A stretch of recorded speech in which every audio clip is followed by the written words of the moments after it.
The following is a presentation of Fox Sports. We are Fox Sports. We are Southeast.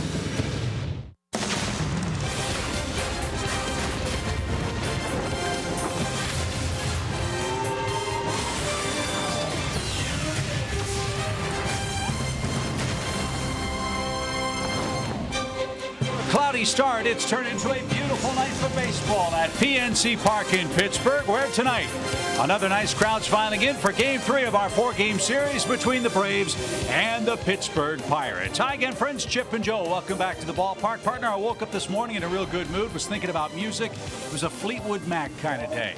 Don't stop thinking about tomorrow, and yesterday is gone. It is a new day for the Braves today. I like Fleetwood Mac, and that's a good thought. I really do. No, yesterday was a rough day, and we all suffered through it. Braves took a loss. Today's a new day, and it's time for all of us to refocus on the big picture. Refocus on the plan that's in place for these Atlanta Braves going forward, and look forward to those days when the Braves are going to be back up top in the National League East and in all of baseball. The plan's in place. We rejoin it in progress tonight. We get on the Brian Snitker bandwagon, and we move forward for the last 120-plus games. So yesterday is indeed gone. We look forward to tomorrow, and we have to worry about today. And today we've got a great pitching matchup. Julio Teheran and Francisco Liriano. Neither one of these guys have been giving up much. Julio gives up a 162 average on the road. Liriano 170 average against him at home. This left-hander, Liriano's awfully tough on lefties. There's not a ton of them in the lineup tonight for Atlanta.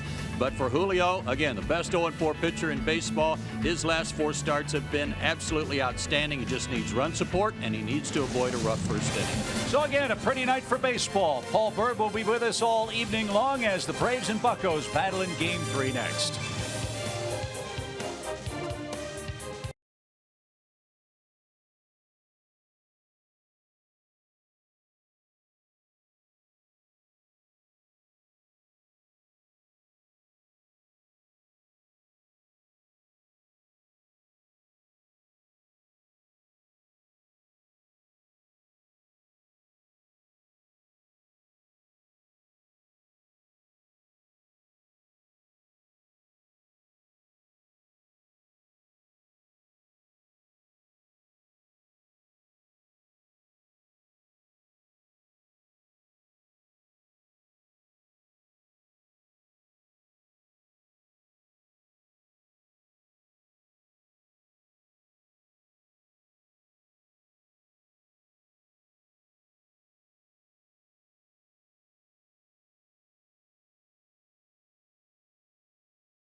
Atlanta Braves baseball is sponsored by Georgia's best Chevy dealers. This is Georgia Lottery hitting the jackpot. Yeah, that's what the Braves offense did last night with 15 hits and 9 runs. And I got to tell you, as a former pitcher, yeah, I like the run support. Everybody getting in on that action last night. Even our pitcher, Bud Norris, in relief, hits a triple. Look at him getting after this. We're not going to show you the slide into third base. Mallex Smith going deep. Freddie going down and getting it. Gordon Beckham with 3 hits. Nick Markakis getting in on the action. Do it, Mallex. That was number 2 on the night. Again, 15 hits, 9 runs. Outstanding, outstanding job. We're going to focus on some of those positives, see if that offense could get going a little bit and do it again tonight. Chip and Joe, back to you. Okay, Bertie, thanks very much. It's turning out to be a beautiful night. Look at this view that we are blessed to see tonight before Game 3 of the series. It is going to be a cool night. It is getting cooler by the minute. Currently 58 degrees with winds out of the southeast at 6 miles an hour. Forecast is for cloudy skies and, knock on wood, no rain tonight as the Braves make their one and only visit to Pittsburgh during this series. Paul mentioned last night a great offensive rally by the Braves. Says a lot about those guys in the clubhouse. They were down 9-0 before everybody could break a sweat, but they came back and made a game of it, nearly stunned the Pirates in Game 2. Yeah, Brian Snitker was saying today there was a lot of energy in the dugout, a lot of enthusiasm even after that first inning blowout that put them certainly behind the 8 ball in an effort to try to catch up. But he said the energy was there, the enthusiasm, and hopefully tonight they won't fall behind early and then get on top of the Pirates. And Brian Snitker finally got a good night's sleep. It's been a whirlwind 48 hours for the Braves manager as well. Yeah, good for him, and hopefully he'll be able to pop some champagne tonight with his first Major League victory. Like the way you think. But he's going to have to see the Braves pop Francisco Liriano, who, as you see, has been awfully tough to hit on his home mound. His home road splits are pretty obvious there at home, an 0.71 ERA. He's got an outstanding slider and an outstanding changeup. Both pitches create a lot of swings and misses, and it's not just against teams that he might see once a year like the Braves, but teams within his own division are having trouble picking him up. Big guy, 6'2", 255, 32 years old now, out of the Dominican Republic. Had Tommy John surgery in 07, came back from that. Had another injury in 2012, came back in 2013, was the National League Comeback Player of the Year with 16 wins. He's mighty tough. You win the Comeback Player of the Year in both leagues? Yeah, pretty impressive. And here is the Pittsburgh defense. Polanco, McCutchen, and Joyce left to right. No Starling Marte for the 3rd game, still on paternity leave. They haven't missed him because Joyce has hit everything in sight in the series. Chaso, Harrison, Mercer, and Gong around the horn from 1st to 3rd. And Francisco Cervelli, with that big contract, is back behind the plate. Ender Inciarte is going to lead off for Atlanta. Ender's in center field tonight and is riding a 4-game hitting streak for the Braves. Let's see what he can do here in the top of the 1st. I know there's probably people wondering why Mallex Smith isn't playing tonight, and there's really good reason. Anybody, for a young player, you're going to pick and choose which left-handers you throw him against at this stage of his career. Liriano's not one you want to run him out there against, despite his 2 home runs last night. Mallex had a great night. And the first pitch popped out of play, foul left side, and strike 1 to Ender Inciarte. 58 degrees, as we showed you, officially on first pitch. Liriano coming off a bad outing against the Cubs. And Squibber toward 3rd. Gong's got it, plays patty cake, and gets his man 1 out.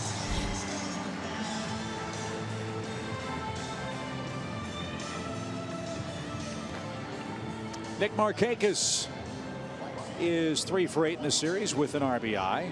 Brian Snitker did say about Mallex Smith, by the way, that Jeff Locke, who's pitching tomorrow, has more trouble against lefties, and there's a good chance you'll see Mallex in the lineup against that left-handed pitcher here in Game 4.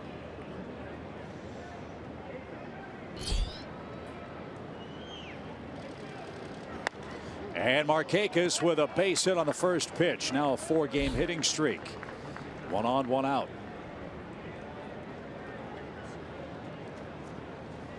When Liriano's down in the zone, he's awfully tough. But when he's up there, belt high, not so much. And that kind of goes, that's in keeping with any pitcher. But especially for him when he relies on some movement on that fastball and the slider down, changeup down. Yeah, bad combination of things happened to Liriano against the Cubs. 4 walks, 9 hits in 4 2/3 innings. And he gave up 8 runs in that game against Chicago. His second loss of the season. So now Freddie Freeman's up there. Freddie 2 for 8 in the set and 3 for 4 against Liriano in his career.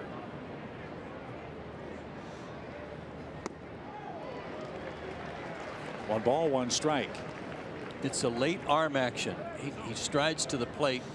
I'm seeing him here out of the stretch, and then his foot hits the ground, and it's almost like a delayed reaction before his arm comes through. One ball, one strike, and Cervelli smothered that. It's outside at 2-1. Freddie's got 6 homers, 10 RBIs, batting .275 for the year.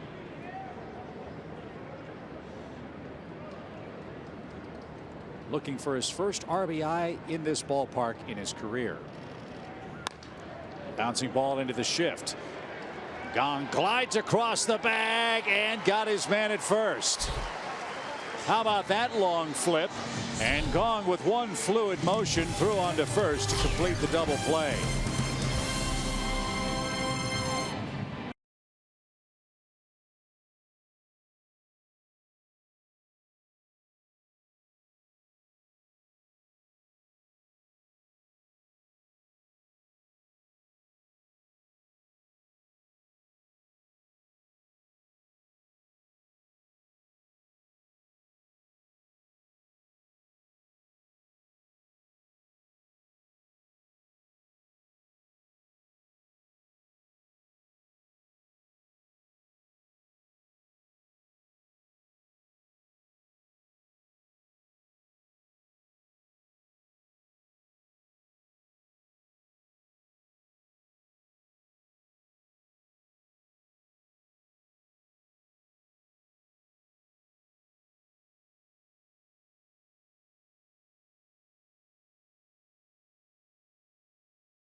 For the Braves in the top of the first, what we hope will happen to the Pirates against Julio Teheran in the home opening inning.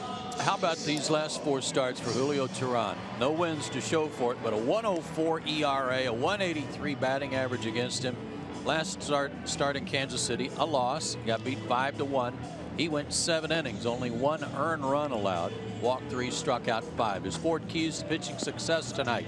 Number 1, well, we're going to talk about the first inning again. Julio hasn't had as much trouble as his teammates, but the team as a group in the first inning, 7.11 ERA. That's the worst in baseball. Try to avoid that. 42. First inning, he gave up a run. Second inning, he gave up a run in Kansas City. Threw 21 pitches in each inning. Really cut his outing short. Try to avoid long innings that add up on his pitch count. Shorten it up. John Jaso is the Pirate first baseman. He has had a terrific series so far. He's 4 for 6 with a couple of RBIs. Keeping with your first inning theme, he's hitting .346 in the opening inning, leading off the game for Pittsburgh this year. Popped up. There's a good start. d'Arnaud at third says he's got it, and he does. 1 up, 1 down for Julio Teheran. He'll face Andrew McCutchen. The last time he saw McCutchen in this ballpark, this is what happened. Yeah, not good for Andrew. Got him right on the back of the elbow. on the point of the elbow, and he had to come out of the game. Was not able to continue, and still wearing a protective guard on there. McCutchen rips the first one up the middle. Nice play at second. Long throw. Castro to get McCutchen. The Braves have been shifting more this year. That shift took away what would have been a record-tying hit for the Pirates center fielder. Man, that was a long throw, but keep in mind Daniel Castro's natural position is shortstop. He's got the arm for it. Good play. And he got McCutchen by a full stride at first base. So 2 up, 2 down. For Gregory Polanco had a big game here last night. He's had a huge series. 6 hits, 5 runs, and 1 RBI in 10 at bats.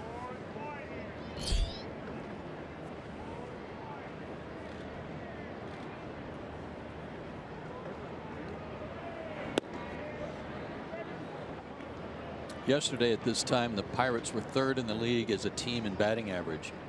21 hits later, they're 1st in the league in team batting average. At 282.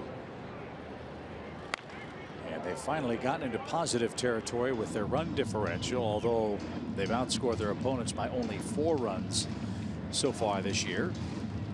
And they've gotten some help from the Brewers. And they've helped themselves. They're now 6.5 games behind the Cubs. And there you see those team numbers on our Academy Sports and Outdoors leaderboard. Climbed over Miami and Colorado last night.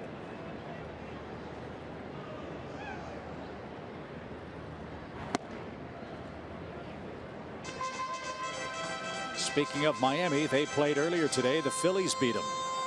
Philadelphia knocked them off 4-2. Right now, the Philadelphia Phillies are tied for 1st in the East with their 24th win. That's where the Braves head after tomorrow night's game. And a shot into the right field corner by Polanco. He's going to have another double. He is on some kind of tear. He's 7 for 11 against the Braves in this series, and that's his 16th double this year. 4th double in the series. Like he got something high, something hanging upstairs. Oh yeah. Wanted a backdoor slider. That's why Tyler Flowers was down on that outside corner, but stayed up. That doubles total is most in the National League. Gerardo Parra of the Rockies is in 2nd place with 14. Only Jose Altuve of the Astros has more doubles in all of Major League Baseball. Well, Altuve's having another great year. Here's Jung Ho Gong, 3rd baseman for Pittsburgh, runner at 2nd, 2 outs. And he couldn't check his swing. It's a strike.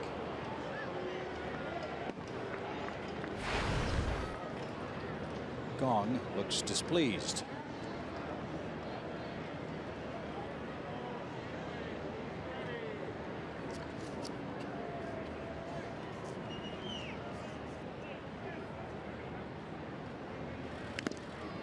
And he's quickly in a 0-2 hole. I don't know how many opportunities Gong has had to turn a double play because they've been playing him at 3rd base, trying to avoid putting him at 2nd again where he got hurt. So, you know, coming across the bag and filling in as the shortstop on that double play, it was crossing his mind to get out of the way. And he did it pretty quickly, didn't he? Yep. Gong has 8 hits so far this year. 6 of them have been for extra bases. Last night, his first game at home since that horrific leg injury here at PNC Park last year.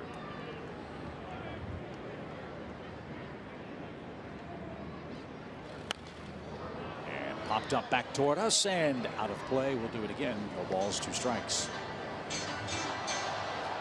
I hate to say that in the 1st inning to the 4th batter of the game that this is a big pitch, but this is a big at bat. Yeah. Get this guy, prevent a run from scoring, don't fall behind again in the 1st inning.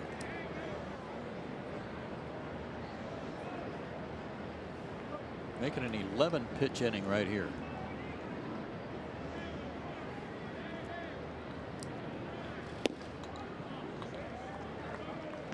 Way outside, 1 ball, 2 strikes to the 29-year-old native of Seoul, Korea, Jung Ho Gong. He was one of the more celebrated hitters in the history of the Korean baseball organization until the Pirates got him before last year. And that just missed.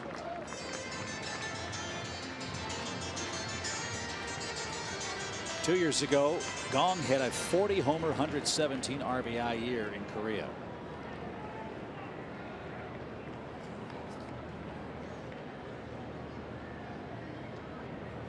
Two balls, 2 strikes.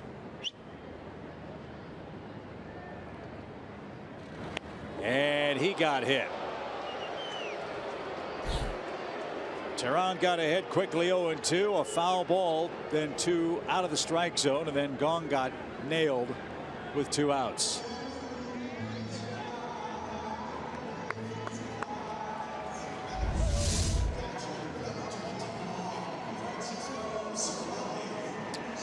Right in the hip pocket.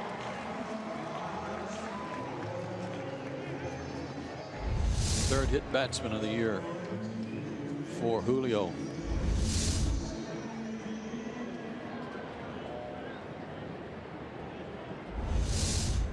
So first and second, 2 outs as the inning continues. Francisco Cervelli has been a tough out for the Braves dating back to last year even. Cervelli has 12 hits, 9 RBIs in his last 7 games against Atlanta pitching.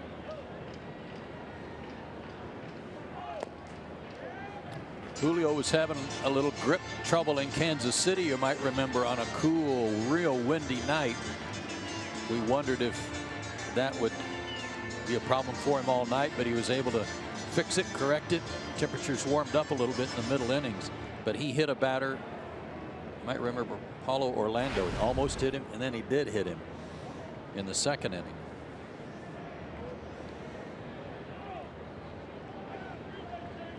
One 1-0 to the Pirate catcher.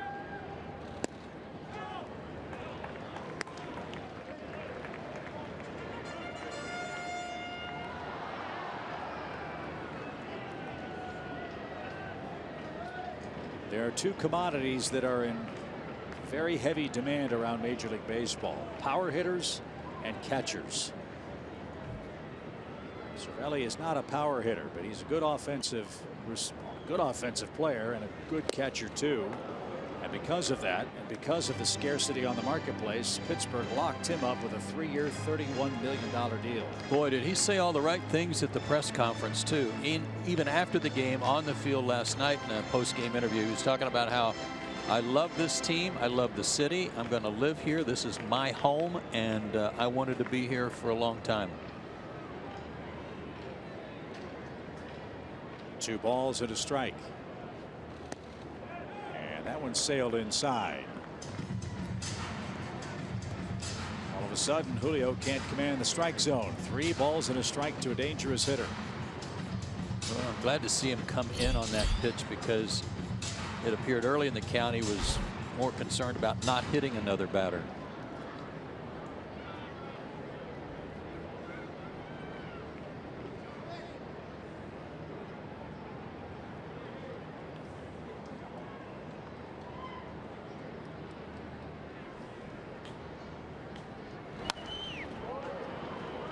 Good fastball there, 93. And now a full count.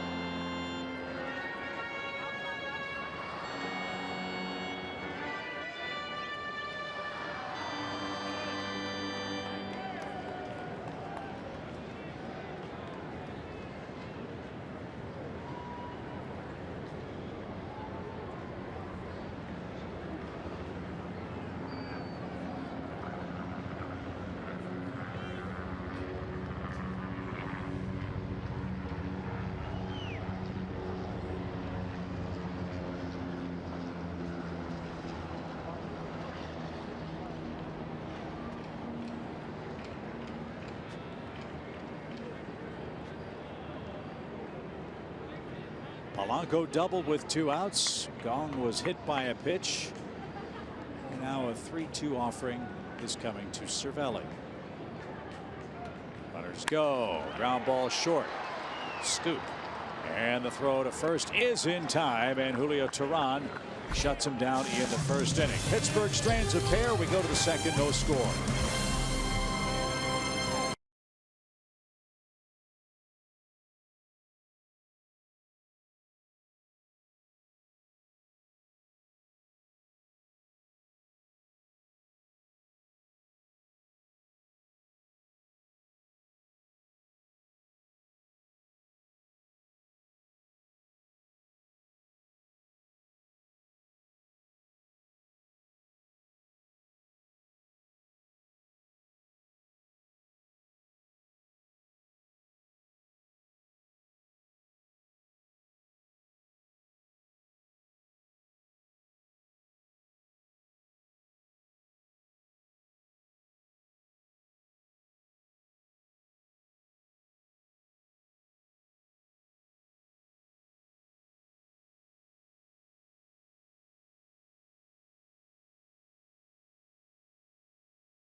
Beautiful vista here in Pittsburgh. That's the Duquesne Incline, which was built and opened to the public in 1877 at a cost of $47,000. A 794-foot track that rises 400 feet up to Mount Washington at a speed of 6 miles an hour and a grade of 30.5 degrees. 18 folks can fit in each one of those cars, which were originally coal lifts, not surprisingly, here in Pittsburgh. And I believe one works to help pull up the other. As one's going down, the weight of it helps pull the cable. I'm looking at all the locals here and they're looking at me like I'm crazy, but I think it's a gravity makes sense saying that one cart, when it's going downhill, is actually helping pull the other one up. No, I didn't just make that up. But that is one of the unmistakable sights that you'll see here in downtown Pittsburgh at the confluence of the rivers. As we go to the second, Jeff Francoeur leads off. Good to see Julio get out of the first inning. A little trouble, but no first inning runs. Yeah.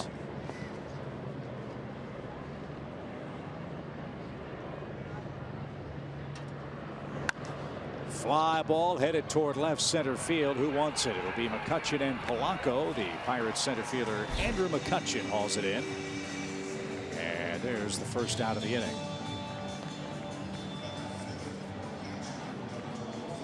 Mariano left that pitch up a little bit. He's lucky Francoeur didn't hit it out of the ballpark.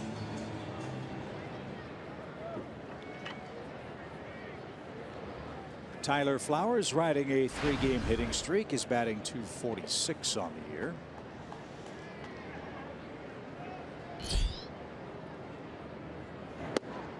And he takes a knee-high strike.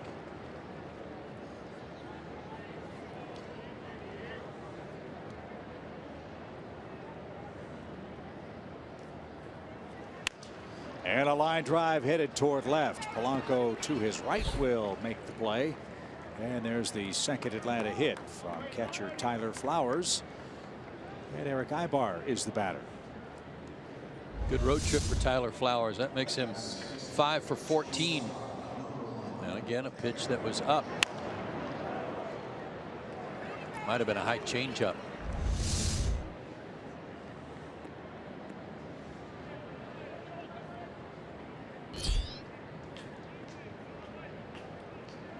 Ibar knocked in a couple of runs and has 2 hits in the series and bounces one out of play foul. There is a Braves connection to Francisco Liriano. He was originally a San Francisco Giant. He made his way to the Minnesota Twins organization in a trade for A.J. Przinsky. That was way back in 2003. Ground ball towards short. Second one. Harrison the turn, and Ibar beat it out.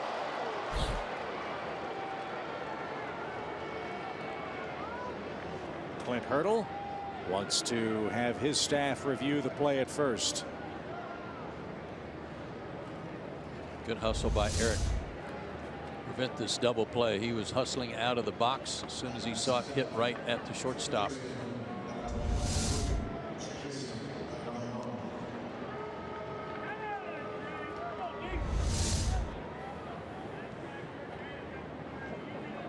Clearly safe. So no appeal by the Pirates. Here's d'Arnaud. He's hit safely in 6 of his last 8 games.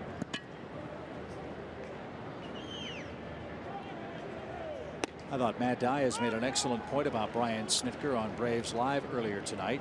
Gordon Beckham's been red hot. He's not playing because the matchup here doesn't favor Gordon Beckham and the Braves. He's 1 for 18 lifetime against Liriano. So, and again, those days off here and there for Gordon and his hamstring, not a bad thing, especially on a cold night. And d'Arnaud hitting over 300 himself, so not a bad option for Brian Snitker tonight. Hey, I like the way Chase's been swinging the bat. We talked about him a couple of nights ago about how every start he seems to barrel up a couple of balls. Mentioned that to him after Monday night's game, and he said, I'm just trying to do whatever I can to help.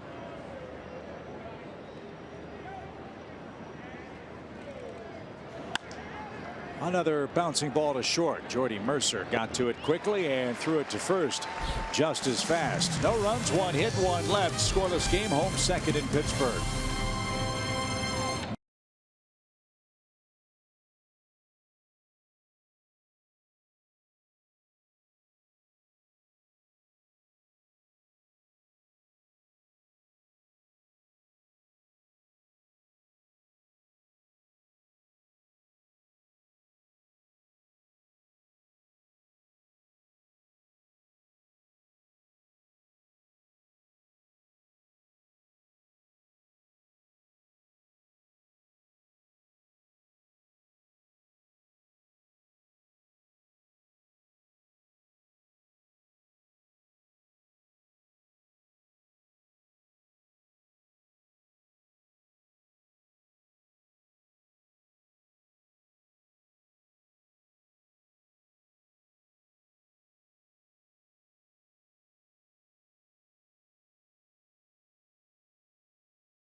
Well, fans all year long. There she is again. We celebrate the top moments in the history of Turner Field. July 26, 2011. Remember that play at the plate? Yes, I do. 19 innings. Julio Lugo scores a game-winning run before there was replay. Scott Proctor drove him in and got nailed by the sniper between the plate and first base. Yeah. But the Braves won the ball game in 6 hours and 39 minutes, much to the disappointment of that little red-haired Pirates fan in Atlanta. Brought to you by Synovus, the bank of here. Home plate umpires umpiring at second base here tonight, as a matter of fact. Jerry Meals. That girl stayed at the ballpark till the bitter end and was screaming like that all night long for her team. What a night. And what a series for Matt Joyce. He is hitting everything in sight. I remember we were picking up that little girl's voice on crowd mics, but we couldn't figure out where she was sitting. We couldn't narrow it down until our A2, our audio man Dave Poole from the booth, went in search of her. And that's how we found her out in the outfield. And that was what was funny, that we could hear her all the way from left field. She was into the game, man. It was great. I think one of the writers on one of the national blogs said she was the fan of the year. Should have been.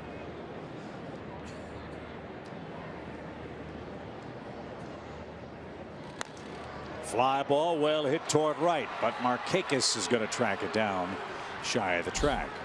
One out. Wonder what she's doing now. She's probably in medical school or something. Yeah.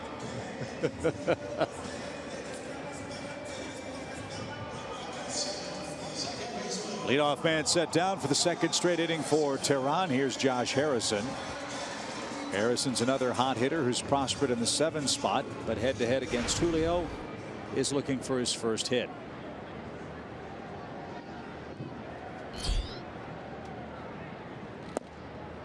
And a strike. 2 homers, 21 RBIs for Harrison at a .309 average.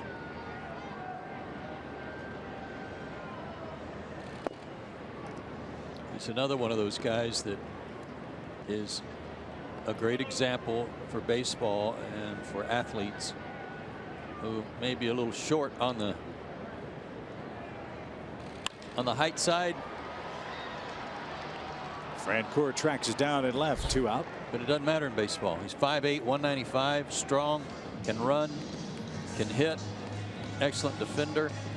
But baseball doesn't care what your height is. So more inspiration for guys who might be a little height challenged. Harrison was originally drafted by the Cubs and was acquired by the Pirates at the deadline in 2009.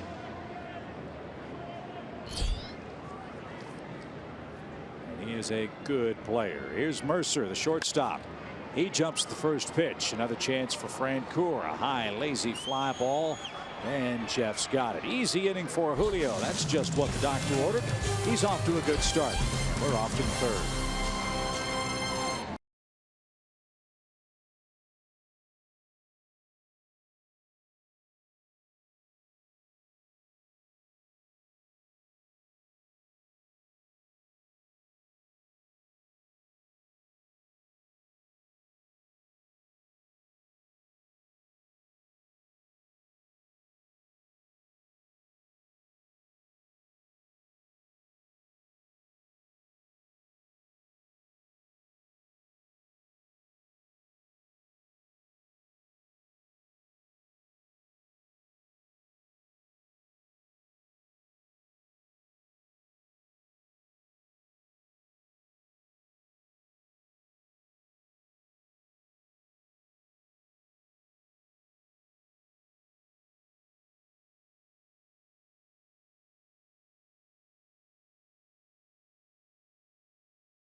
If you've ever been to Pittsburgh, you got to check out the Roberto Clemente Museum. Absolutely outstanding. The great humanitarian from Puerto Rico. And yes, a 15-time All-Star, 13 times Gold Glover, World Series MVP. Outstanding stuff, guys. But here's the catch. When you get the full tour, you get to go down in the basement. There's a huge wine cellar down there. A number of the guys in the league have their own barrels, including Derek Jeter. Jason Grilli has a barrel down there. And here's me churning some of the grapes. Get the forearms involved. How about that, guys? Really good stuff. Never got to do that before. That supports the museum. All goes to charity. Great, great stuff. You know, when you told me you did some grape mashing today, I thought you rolled up your pant legs and got in there and did some stomping, man. No, you know, my feet aren't clean enough, Joe. It's you wouldn't want to taste that wine. But incredible human being, and gosh, just learned so much about Roberto Clemente that you know, you can't get anywhere else. Daniel Castro's the batter for the Braves, and that one right back off Liriano. It ricochets back to the catcher, Cervelli, and not in time. Great effort by Cervelli to handle the ricochet off Liriano. Let's see if he's all right. Castro's aboard with a leadoff hit. That was tremendous hustle. I said something about Cervelli last night being kind of like an infielder who plays catcher. Look how far he went to get this ball, bare hand, and the throw, and just a half step late. Like it got Liriano in the back of the leg. But I don't remember seeing Roberto Clemente play. I was just on television for me, unfortunately, because he was such a great player, and I love what this city has done in his memory. I mean, it's there's obviously a statue here at the ballpark. There's the Clemente wall that's 21 feet high in right field, but the bridge that comes into the ballpark from across town, that's the Clemente Bridge. There's just all sorts of tributes to what was a great person and a great pirate. Roberto Clemente hit over 300 13 times in his career, won the batting title 4 times, was the National League's MVP in 1966, and during the 60s, that decade alone, Roberto Clemente had 1,877 hits. He finished with an even 3,000. He got his 3,000th, I believe, on the last day of the season prior to his demise.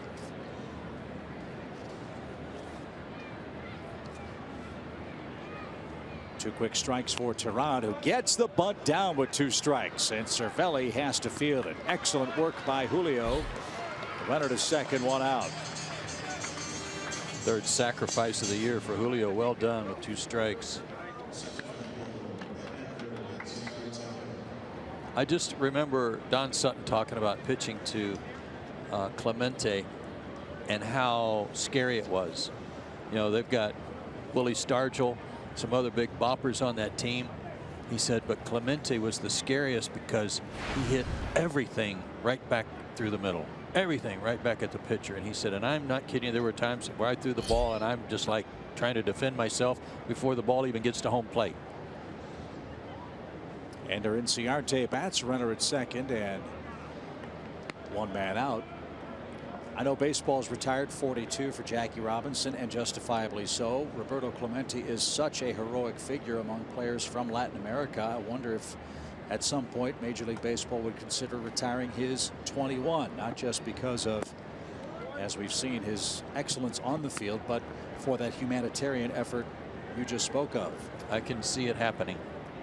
I can honestly see that happening. Be a great thing. Guys, if I could, some of the things that I learned, you talk about him hitting up the middle. He actually broke Bob Gibson's leg. Did he? Hitting a ball up the middle. Gibson, of course, tough guy, pitched for a few more hitters before they had to take him off on a stretcher. Incredible. 1966, you said the MVP season. I looked at his game used bat. Are you ready for this, guys? 36 inches long, 38 ounces. Oh, my. I don't even know how it's possible to swing that. I know guys may not have thrown as hard back then, but again, Bob Gibson sure brought the noise. And then Ryan Howard, checked with my guys at Marucci. They make the heaviest bat for him. It's 34 ounces, 35 inches long. And they've made some models for some guys. They made Clemente's bat for some of the current big leaguers, and they said they were having trouble even making contact with it. It was like swinging a log. Yeah, because it also was a fat handle, as I recall, Paul. It does. A thick handle. And you were telling me something tonight I didn't know about. I was talking about Josh Harrison and the inspiration for shorter players. Roberto Clemente was not a big guy. No. 5'11", 175 pounds, and he didn't work out. And they said, well, you know, how did you get so strong? And he just hit and hit and hit over and over again. We talked about Ichiro. Ichiro at 12 years old said he wanted to be the best hitter ever. So we started taking 500 cuts a day. It's amazing. I went over and talked to McCutchen, and I'm looking down at McCutchen. I'm 5'11 3/4. Don't forget about the 3/4. I'm looking down at McCutchen, shaking his hand, and I said, man, where does the pop come from? I said, no offense, you're not the biggest guy, but you sure swing like it. I said, what's the secret? And he said, my dad threw BP to me over and over and over again, and I hit and hit and hit. So if you're a young guy out there with all this new science and workout stuff, don't forget about getting your cuts in. Well, and it makes sense, Paul, because a generation ago we weren't allowed to lift weights. It was considered taboo. It would tighten you up too much. So the conditioning you had, the strength you had, was baseball strength. Whatever you did swinging the bat, or in case of a lot of guys, whatever off-season work and job they had. Well, how about this? You think about how history can change with a player playing in a city like Pittsburgh, and Roberto Clemente. He wasn't originally a Pirate. Right, he was Dodgers. Roberto Clemente was a Rule 5 pick from the Brooklyn Dodgers as a 19-year-old. Think about that. Rules were different back then. What if Roberto Clemente had remained with the Dodgers instead of coming to Pittsburgh?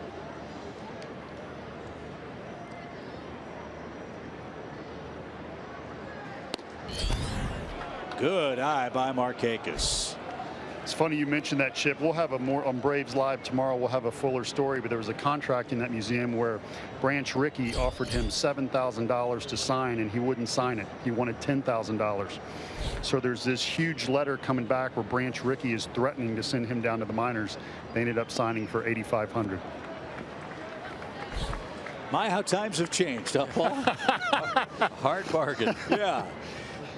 Good at bat by Nick Markakis, who leads the club in walks since his 23rd. And that keeps the inning alive. And once again, run scoring opportunity for Freddie Freeman, but with 2 outs. This would be a great spot for him to hit it over that 21-foot high walling right that honors Roberto Clemente here in Pittsburgh. Liriano's given up 8 home runs, but none to a left-hander. Always time for a first.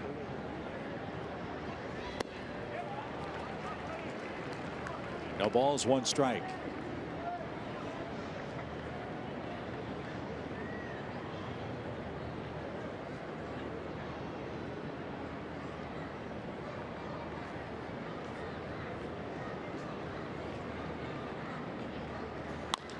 In the air to center, and the Braves have scored first.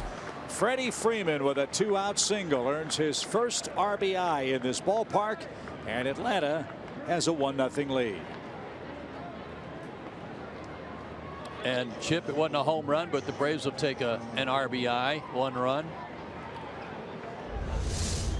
Good job of manufacturing that run with a base hit. Bunted Castro over to second, wound up at third on a grounder, and comes in on the base hit. Number 11 on the RBI total for Freddie. So Jeff Rancourt will try to add to the Braves lead. He flied out to center his first time up.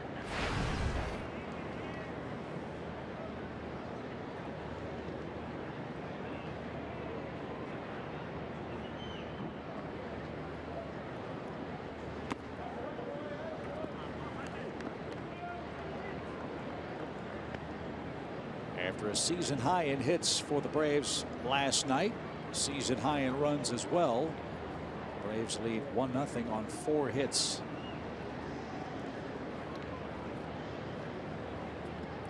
Two of them have come here in the 3rd. And a squibber back to the mound will take care of Francoeur and the Braves. A run, 2 hits, 2 left. After 2.5, Julio Teheran has been staked to an early lead.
There have been many baseball fields here in Pittsburgh, but one that every school child knows about is Old Forbes Field on the campus of the University of Pittsburgh. Now that is the outfield fence that was made famous by one of the most historic home runs in the history of the game. Some say the best home run ever hit in World Series play.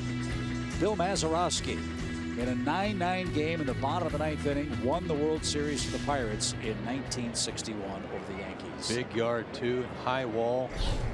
Get that home run off Ralph Terry. Bouncing ball knocked down by Castro. He couldn't corral it. And Liriano has an infield hit to start the Pirates' third. Another cool part of where that ballpark sat is that there is a school building. I don't know what department for University of Pittsburgh. And in the hallway, I think it's the entrance hall of that building, is home plate, covered by plexiglass. You can walk right over the top of it, but it's right exactly where home plate was at Forbes Field. I think that's really cool. So in 1961, with that home run, the Pirates won a World Series for the first time since 1925.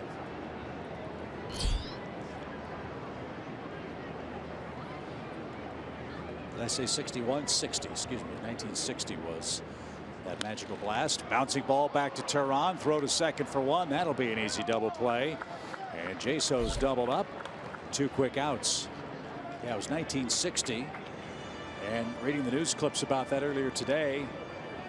Put your historical shoes on. John F. Kennedy and Richard Nixon debated for the 3rd time for the presidency that night. Really? And an actual World Series game played during the day. It did happen. Loved it. 1960. So 2 outs as McCutchen digs in. He was victimized by Ibar his first time up. 1-0 Braves lead it. We're in the 3rd inning. And a strike. Braves have hit the Buccos 4-2 so far. Teheran looks sharp. Yeah, I had that number 42 for Julio on his keys because he threw 42 pitches in the first 2 innings at Kansas City. Tonight, 19 pitches in the first, 7 in the second. Way ahead of schedule. Much better. Much better. And the Braves bullpen could use a little rest tonight after Aaron Blair's struggles yesterday. They did make a roster move. Aaron was sent back to Gwinnett. John Gant was brought up. And the Braves have not announced their starter for the final game of the road trip in Philadelphia. Ryan Snitker has a couple of options to ponder over before we get to that series yet. Popped up. Freddie Freeman in foul ground, has room, and Julio Teheran keeps mowing him down. Shutdown inning for the Braves right-hander. All signs for Julio looking good in Pittsburgh tonight. He leads 1-0. We go to the 4th.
Fans, it's time for tonight's greater coverage of baseball, brought to you by T-Mobile. Let's take a peek at what happened to the Gwinnett Braves today against Durham.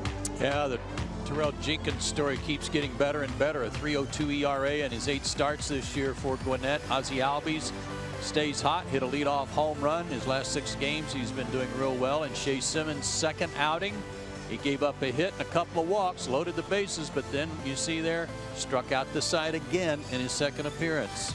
So things are moving along for Shea Simmons too, and it's great to see. And we move along to the 4th inning with Atlanta up 1-0. Flowers, Ibar, and d'Arnaud are coming up. Great skyline, huh? Beautiful.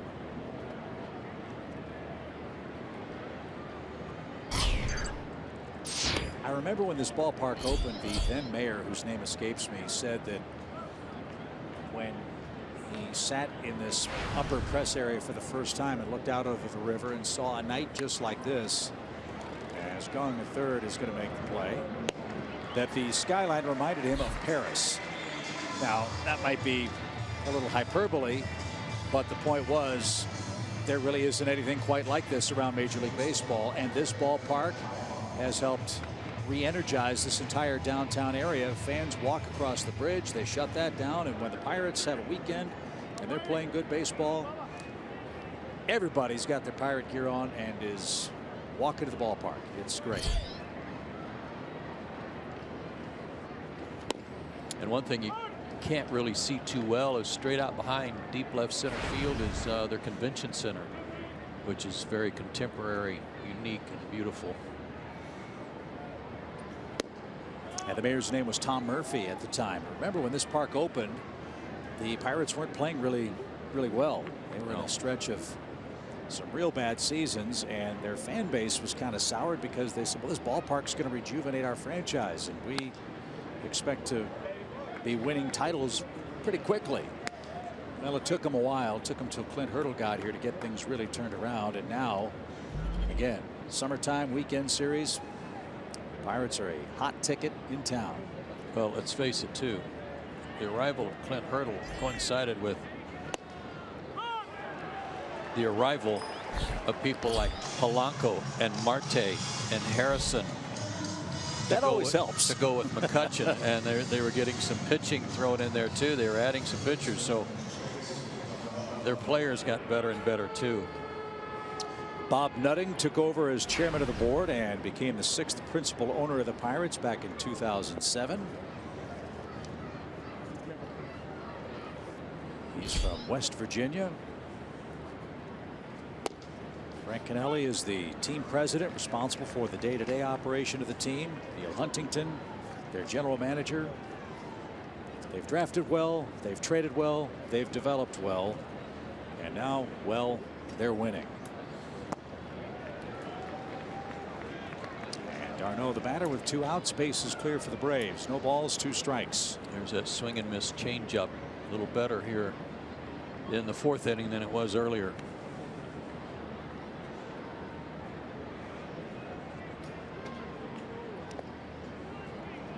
Cervelli smothered that. You know, he's got Matt Diaz's old number, 23, so you just kind of expect him falling behind in the count to hit a line drive somewhere down the right field line and spoil everybody's fun.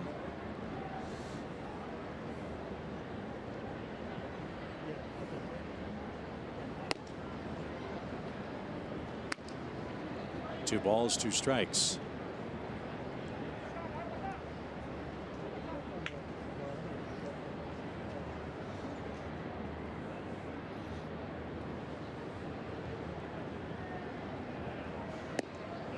That straightened him up.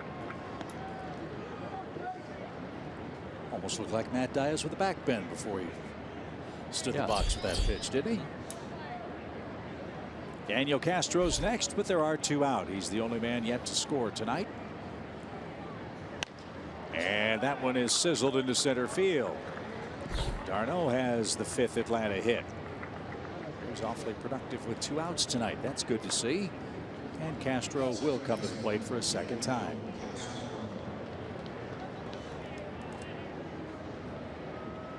We haven't seen d'Arnaud run yet. He was 7 for 7 at Gwinnett. playing for Brian Snitker. Snitker knows his capabilities. He also knows how good Cervelli is behind the plate. Left-hander on the mound, that makes it tough, but maybe a chance to watch him go.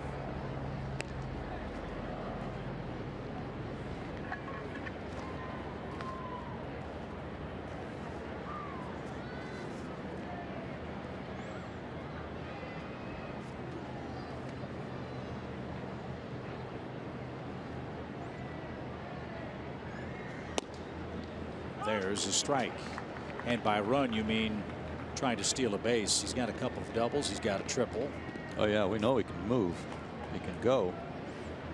And it's not the smartest of times to go with all those things stacked against you. But if he decided to go on the first move, Liriano, you never know. Pretty good lead. And Liriano stepped off.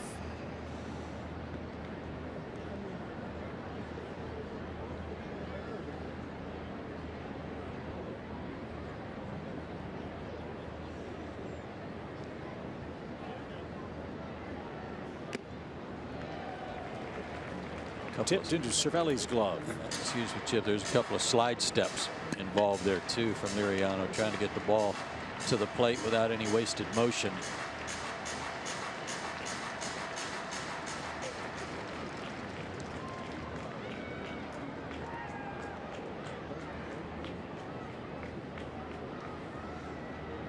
No balls, 2 strikes. And again to first. And this is another hash mark next to not a good idea, 0-2, because they could pitch out. But if you get caught stealing, you give Castro a clean count leading off the next inning instead of having Julio lead off if Castro makes the last out. He is going. And it's sprayed foul out of play.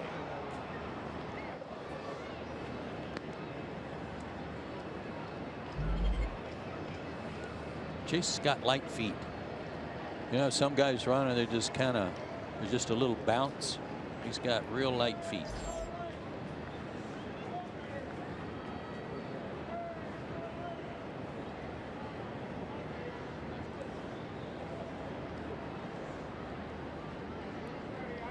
Not going this time, and it skipped up there, and Cervelli a nice stop. 1 ball, 2 strikes.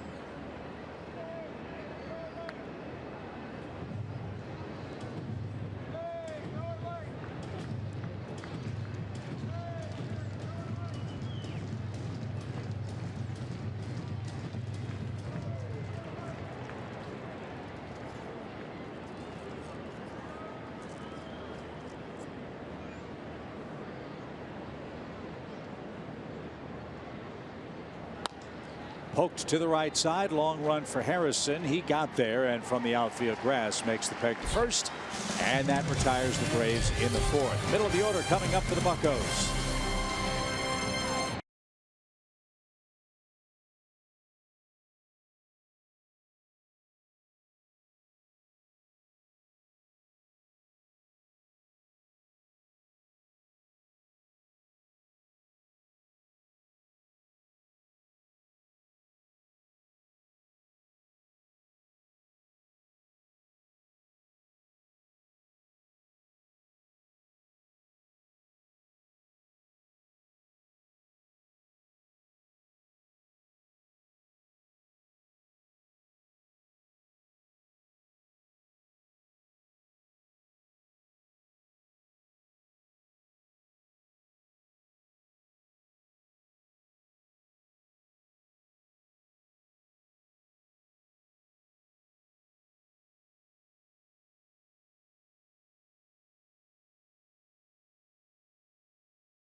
is sponsored by Delta Airlines, your local Ford dealer, and Xfinity. X1 from Xfinity will change the way you experience sports.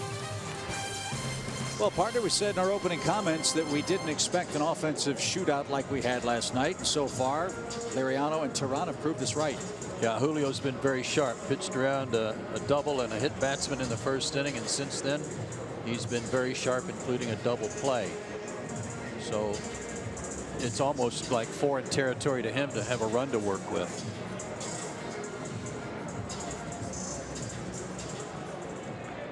So in the Pirates' fourth, Polanco, Gong, and Cervelli are coming up. 3, 4, and 5 hitters in Clint Hurdle's lineup.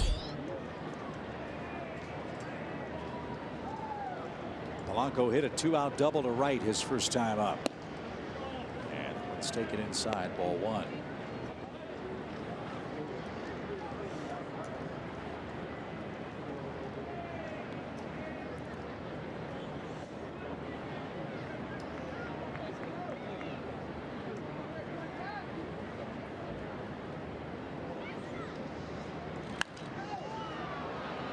Out of play to the left side.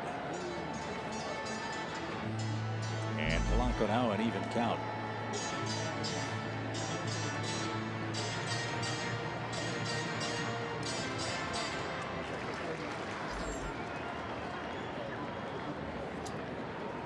Pirates in the middle of a 10-game stretch here at home. And 19 of 26 as well. They're going to try to gain some ground on the Cubs, who play in Milwaukee tonight.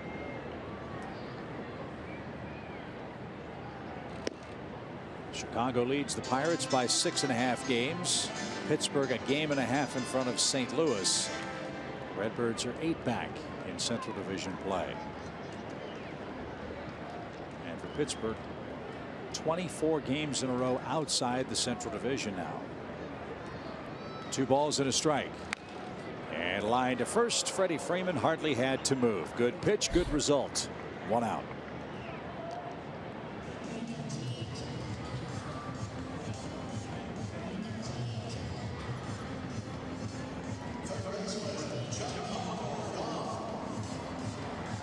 Here's Gong.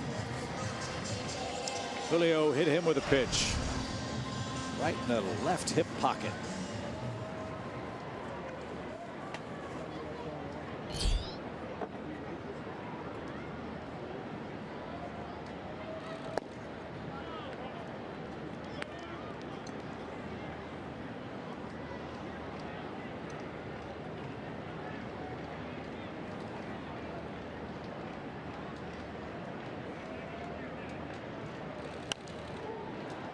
That's fouled straight back, and it's even at a ball and a strike.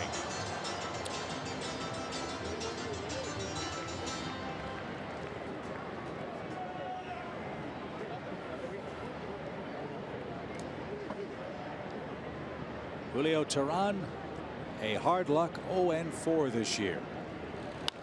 Ground ball to third, scooped up d'Arnaud, and from the cut of the grass makes a perfect throw. 2 outs. Had some guys reaching for that changeup tonight. There was another example of it.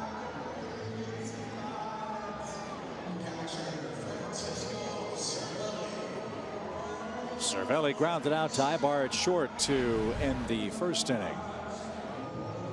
We've not yet seen the That's Amore relationship advice videos on the scoreboard here in Pittsburgh. Maybe tonight's the night.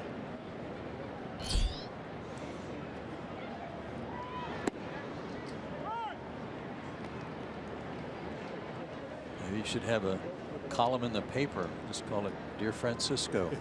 Right.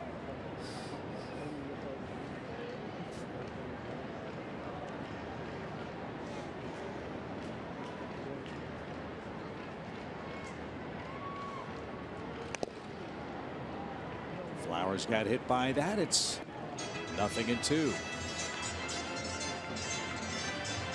I understand that Cervelli has asked about Tyler Flowers' innovative new mask, perhaps wanting to try one for himself.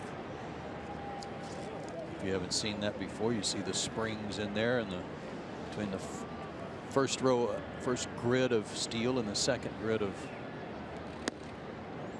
tubular steel. Kind of acts like a shock absorber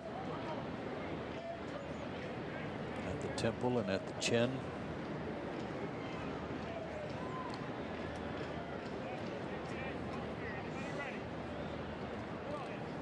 If I were a catcher and umpire, I'd want to try it. You bet.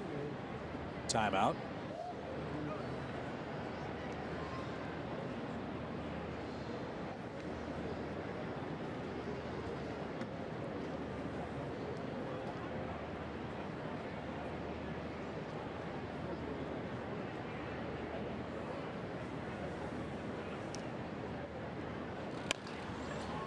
Again to the left side. Arbar gloves and guns to first. Good stretch by Freeman. And Cervelli and the Pirates are out in order in the fourth. Julio Teheran leads off with a 1-run lead.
Atlanta Braves baseball is presented by Academy Sports and Outdoors. Right stuff, low price, every day. Another great River City, Pittsburgh, Pennsylvania. That'd be a nice way to come to the ballpark, wouldn't it? Great cruises, Tom and Pablo.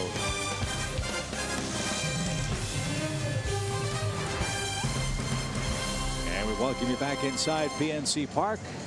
Joe Simpson, Paul Bird, Chip Carey. A beautiful night. Rainy skies most of the morning. That's cleared off since right before first pitch. Julio Teheran is firing a 2-hit shutout at the Pirates. And here in the Atlanta fifth, Teheran, Inciarte, and Markakis are coming up.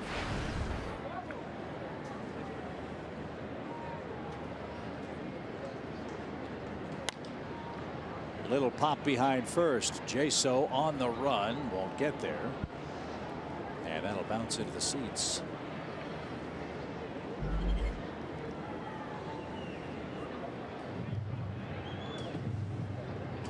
Entering this season, you know how many games John Jaso played at first base in his career? No, it's not many. 2. Catcher for a lot of years, as Teheran is struck out.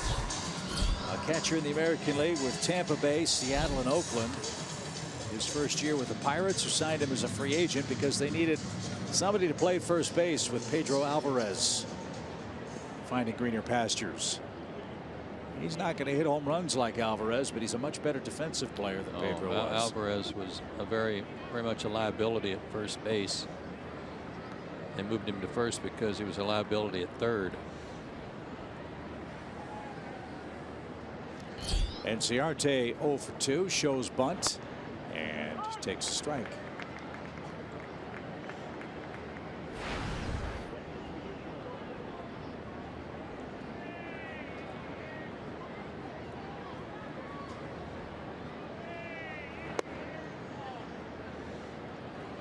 Washington and the Mets are playing game 2 of that series tonight. Daniel Murphy has the first RBI in tonight's game. It's Washington 1, New York nothing in the 4th inning. Gio Gonzalez and Bartolo Colon. Little dribbler. Liriano can't get it. Harrison bare hand. Great try, but too late. And Inciarte has an infield hit with 1 out. I mean, that is the perfect drag bunt. But it wasn't a bunt. It was in the perfect place for a bunt. Just out of the reach of Liriano because he was following through away from it. Couldn't reach it. Too tough a play for the second baseman to make.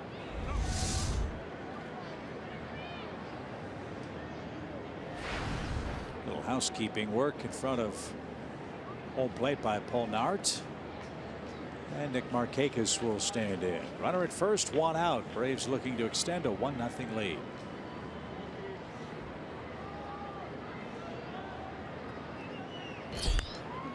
Another dribbler. 1 play, it's to first.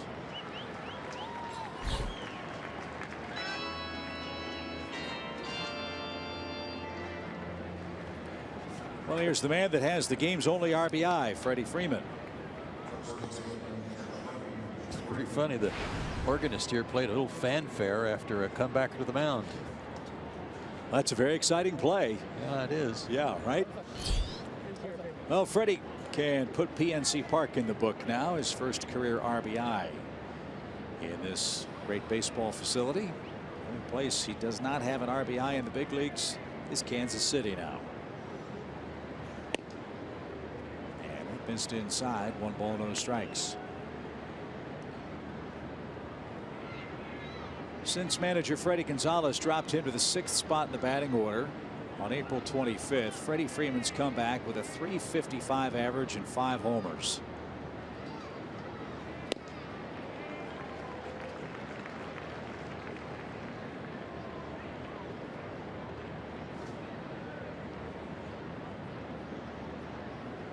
Much more like the Freddie Freeman we've come to appreciate.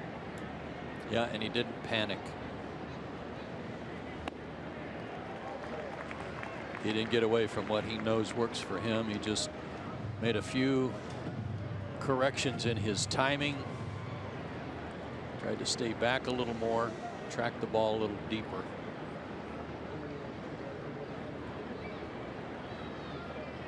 One ball, 2 strikes. And he laid off that one for an even count. Good changeup too to lay off.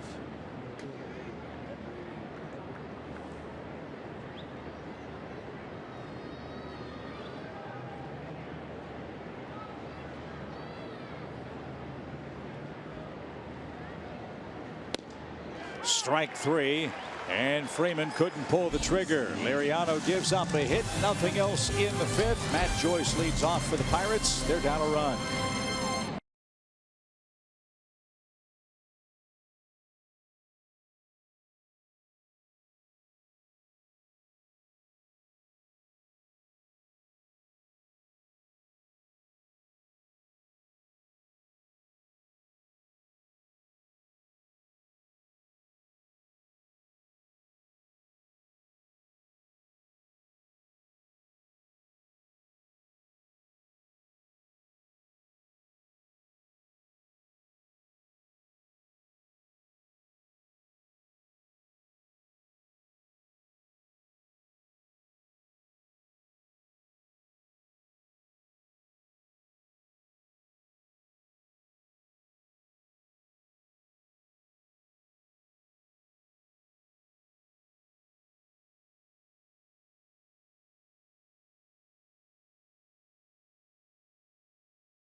Thank you very much. That's the featured attraction in National League East play tonight.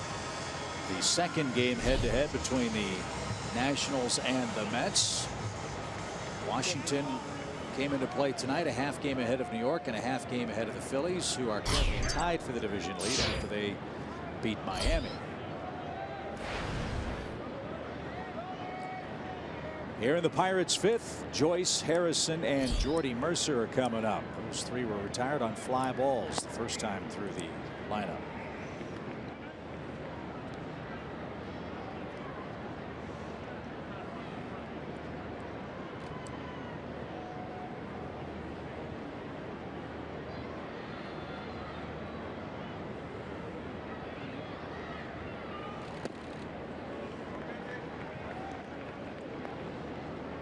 As good as this Pirates team has been this year, they've had 12 games where they've scored 3 runs or less. They've won 1 of those games. So that's the secret. Keep them under 3. Julio's done that so far. And popped out of play. 2 balls and a strike. Well, as we had been told when we came into this series and have seen for ourselves, their Achilles heel right now is their bullpen.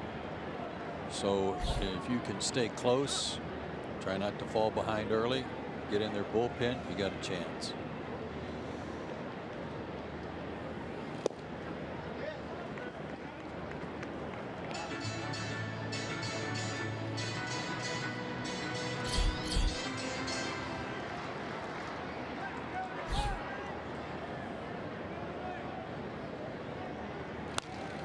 Grounded to the right side. Nice pick. And a perfect throw to first. Castro's had amazing range in this game tonight. He went 30 feet to his left to flag that ball down. And he made a fine play up the middle, 30 feet to his right behind the second base bag earlier. Yeah, and this one he had to give a little ground on it too because of the hop. See him going out on the grass to get a little better hop to handle and trusting his arm. Nice play. So Joyce is 0 for 2. Here's Harrison. Josh flied out to Francoeur, and this one's poked back through the middle and into center field. Sound like he hit that with a balsa wood bat. He didn't hit it hard, but it went right back through the box, and Harrison now has a 4-game hitting streak. Listen to this. Clink.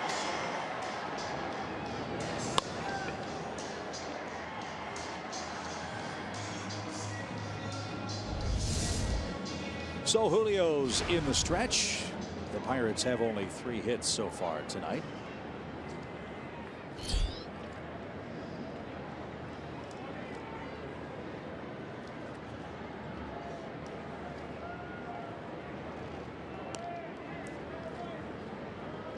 Might have been going. Julio with just kind of his lob throw over. You know how quick he is over there.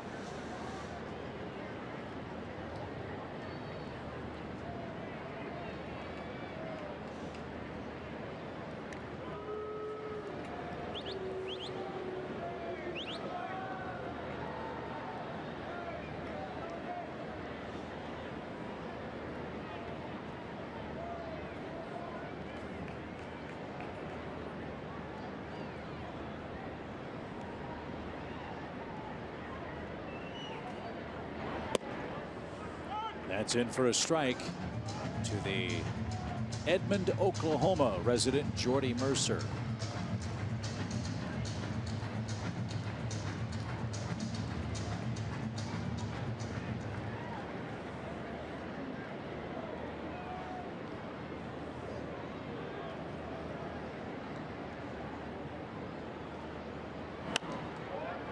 That's popped over the Braves dugout foul. It's quickly 0-2. Heard the old term about a pretty fair country hardball player. Yeah. Coming from Tologa, Oklahoma, that's what they played, is country hardball, because that's out in the country.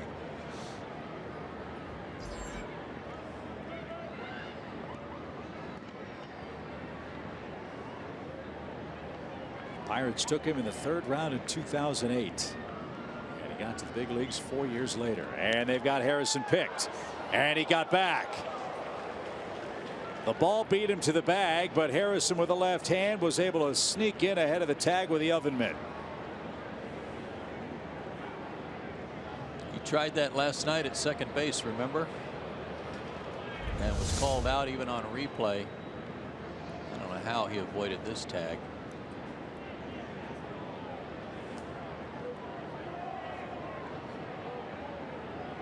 In a one-run game. Challenge? Yes, right? And it looks like he kept that oven mitt on the bag. It's a good description. So the Braves are going to challenge the safe call at first base. Remember, the Braves have brought back Buddy Carlisle. He and Rob Smith are handling the replays down in the Braves clubhouse.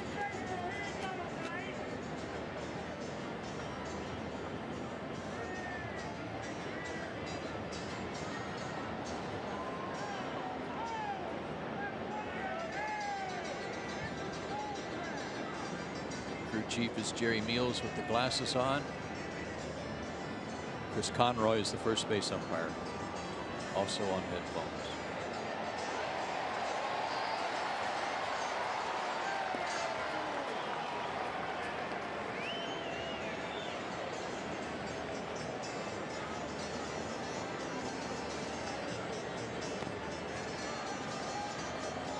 Looks like the glove grazed the Pirates script before the oven mitt got to the bag. Yeah, that will be the hope that New York sees that that happened, and that it will be conclusive. Well, Jerry Meals just signaled safe, but he's still on the headset. Oh, what was that for?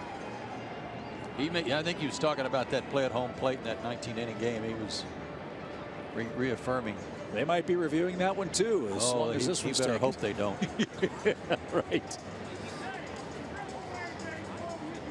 There's a story online today about Commissioner Manfred's frustration that the pace of game is creeping back toward the 3-hour mark. With all due respect, it's replays like this that I think add to that issue. And the umpires make their way back to their positions, and the call is going to stand. Harrison apparently got back. So the Braves lose their challenge, and Harrison still aboard with one out. The count 0-2 to Mercer.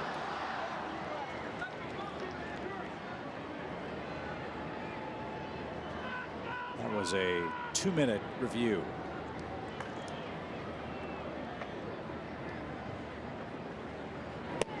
Strike three. That froze Jordy Mercer, and Julio Teheran has just earned his first strikeout of the game. That 2-minute review is 1 minute longer than the carry rule.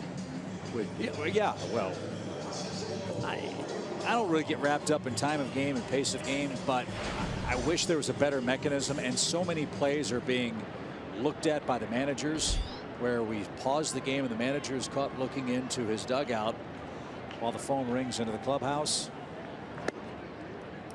I don't know what that mechanism would be, but at some point, don't you think we have to let the umpires umpire and live and die with some of these close calls? Yep. I know what baseball's trying to do, and I admire that, and I'm amazed at how good the umpiring is and continues to be, but it does mess up the game. Nice running catch in center by Inciarte off the bat of Liriano. He's hit the ball hard a couple of times. Nothing doing for the Pirates. Braves look to add to a 1-0 lead.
Atlanta Braves baseball is sponsored by your local Toyota dealers, Let's Go Places, the Georgia Lottery, and Zaxby's Indescribably Good.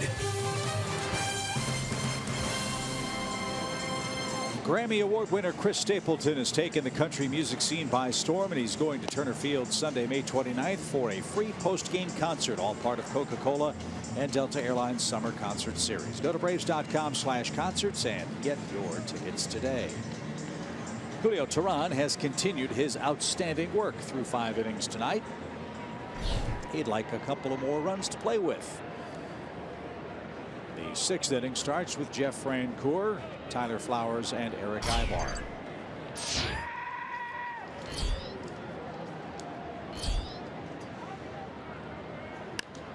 First pitch popped up. And gong and foul ground is near the third base coaching box, and he puts that away for the first out.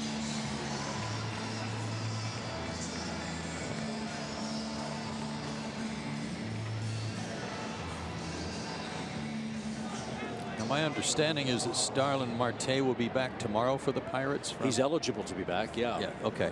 Eligible. Yeah. Paternity leave allows the players to be with the new arrival for 3 days. As that one's hit deep towards center field, McCutchen's going to turn and admire that one into the Pirate hedge in center. Tyler Flowers has just launched his first home run of the year. And the Braves have indeed added to their lead. It's 2-0. Man, was that a blast.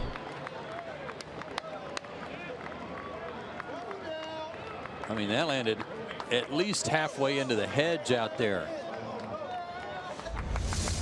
And for McCutchen to give up on one this quickly. Crushed.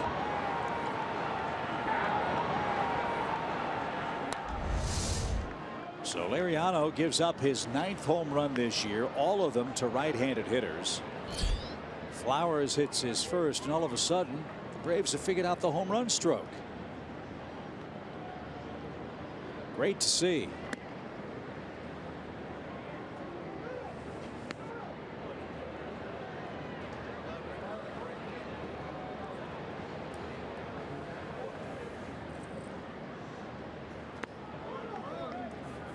Ninth home run allowed by Liriano, all to right-handers.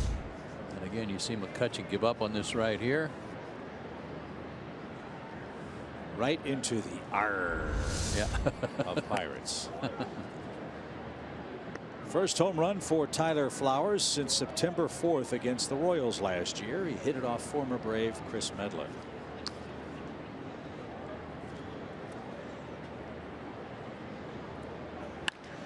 Ground ball to short. Mercer's got that.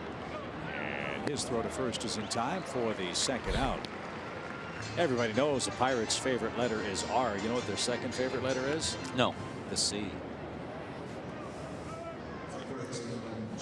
What else you got? That's about it. That's a distinctive hitter's background in center. And Tyler Flowers just launched one there a moment ago. 2-0.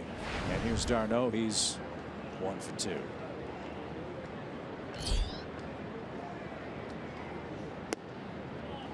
And that's taken low. 1 ball, no strikes.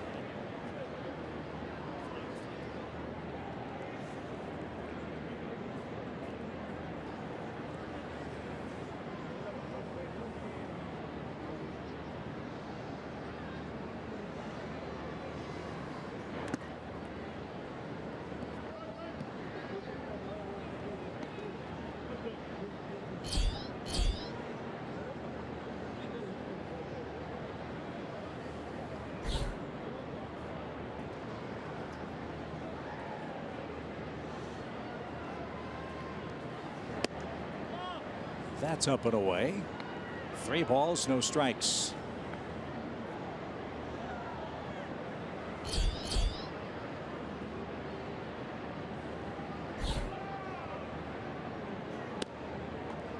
The Braves have now hit 5 home runs on this road trip. This is the 6th game of this 10-day trip.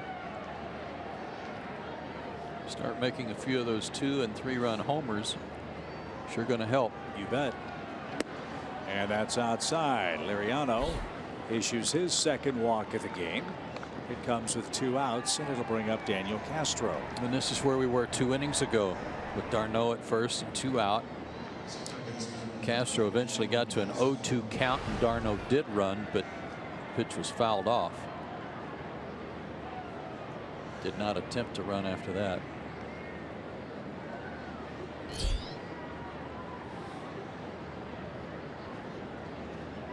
So let's see if Brian Snitker has any managerial tricks up his sleeve here, with the Braves extending their lead to 2-zip. Boy, Liriano flirts with a balk every time he throws over there, doesn't he? Yeah, his step is a little closer to home plate than you would like if you're the Braves.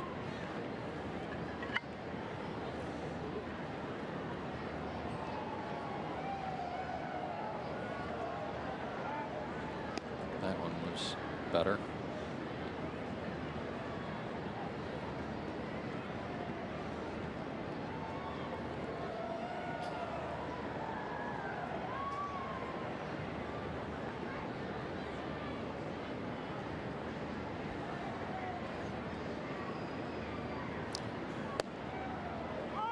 d'Arnaud started, then stopped. No balls at a strike. Eddie Perez, the new Braves first base coach. If you missed that news last night, Bo Porter's still at third. Terry Pendleton is now the bench coach for the Braves.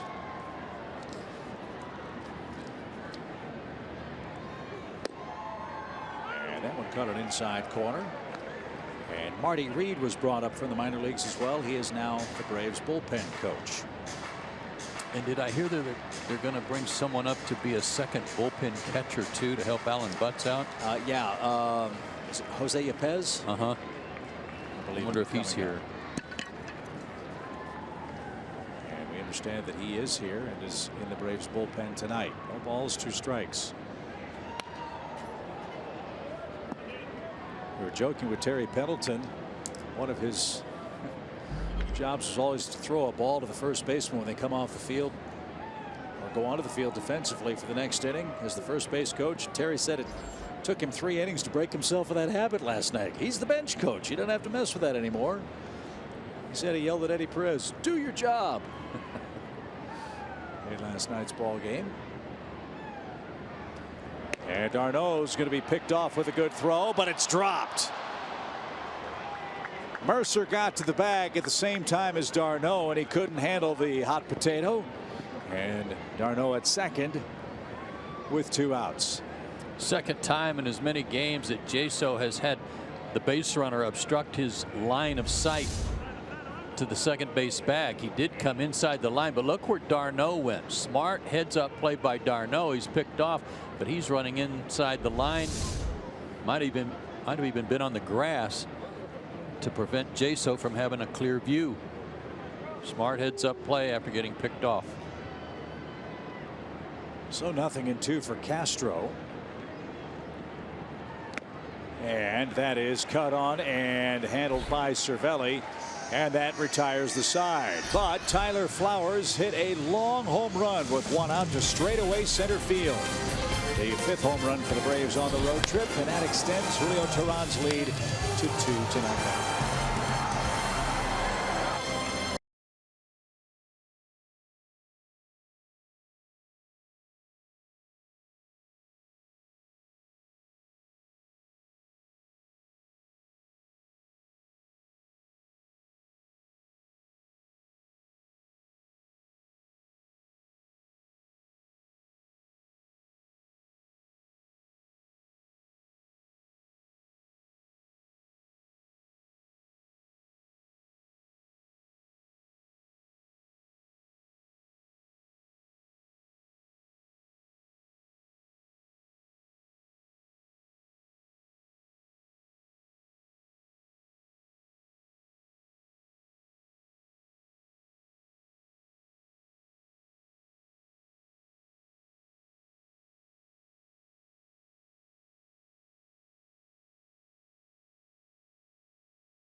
Partner time for tonight's game summary brought to you by Georgia's best Chevy dealers. Julio Teheran pitching like he's been pitching his last 4 starts. 3 hits, no runs allowed. Flowers and Freeman with RBIs. Tyler with his first home run of the year. And Francisco Liriano, who has an average against him at home of 170, has given up 7 hits through 6 innings to the Braves. Well, he's gotten above average run support while he's been in the game. He's got 2. Atlanta's average is 1.9 for him. He had run support while he's still pitching. And he's got the top of the order coming up for the Pirates. John Jaso gets things started and takes a strike.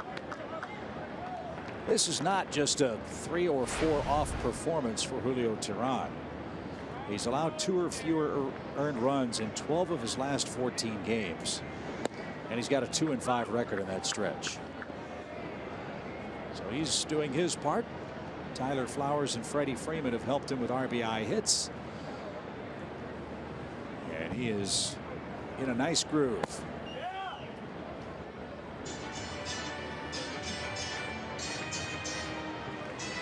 Having that extra run to work with means a lot too. Working a little quicker. He had 54 pitches through 5 innings tonight. That was one of your Ford keys, the number 42. Have some easy innings early, and he's done that. In the air toward Enciarte in right center. He got a great jump and makes a flying catch for the first out.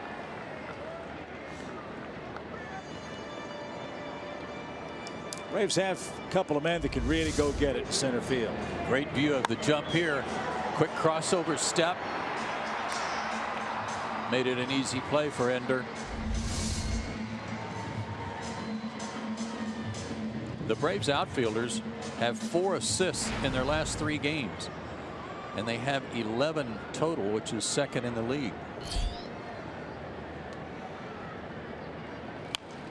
McCutchen bounces one foul toward the Pirates dugout. Strike 1 to the Pirates center fielder.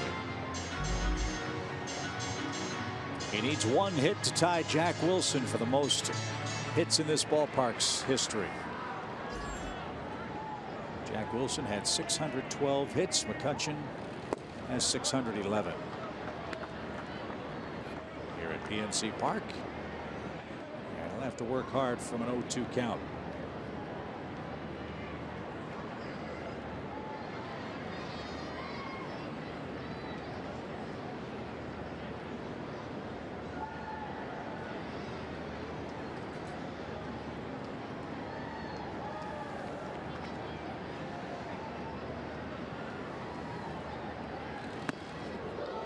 Way upstairs, 1-2.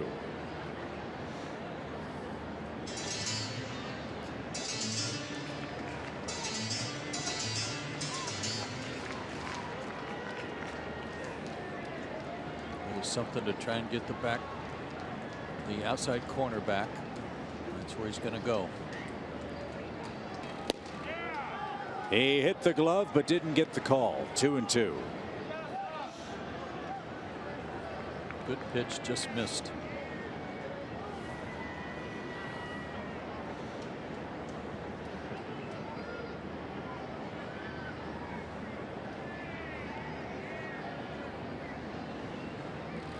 Swing and a miss. McCutchen didn't get the breaking ball. Second strikeout for Teheran. 2 outs. Took a little off. Went to the same spot basically, but made it look like a good pitch to the middle of the plate. And then break down and away. Good sequence.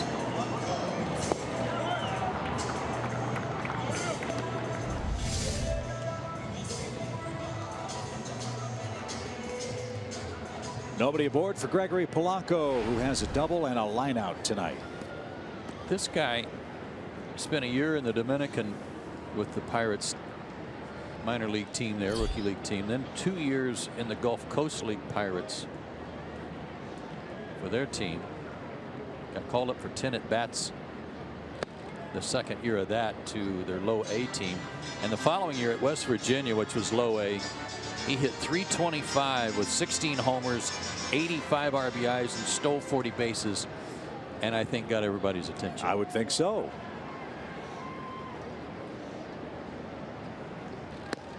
played at 3 levels the next year. Started off hitting .312 at Bradenton, finished up in Indianapolis, and then 2014 split time between Indianapolis and Pittsburgh.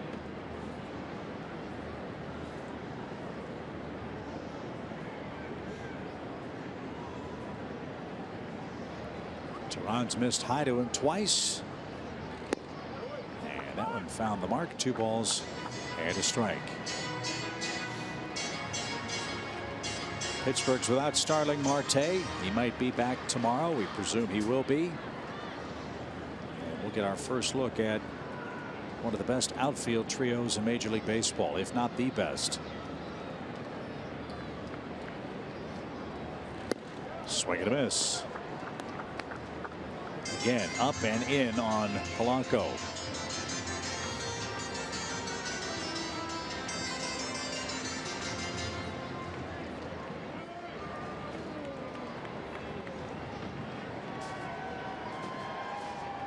Swing and a miss. Look at where Julio attacked Gregory Polanco. Up in the strike zone, and the big Pirate outfielder strikes out to end the inning. We head to the 7th. Julio Teran leads and leads off.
As we head to the 7th, Julio Teran will lead off. His work tonight is our Toyota Key Play.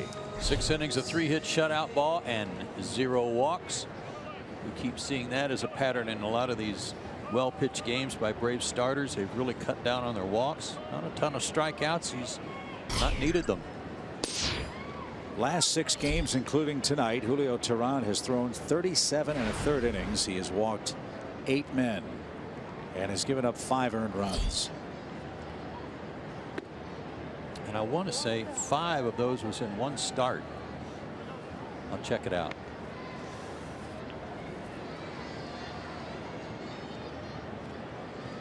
No, wasn't 5. Two different starts of 3. His high for the season is 4. Liriano has struck out 4.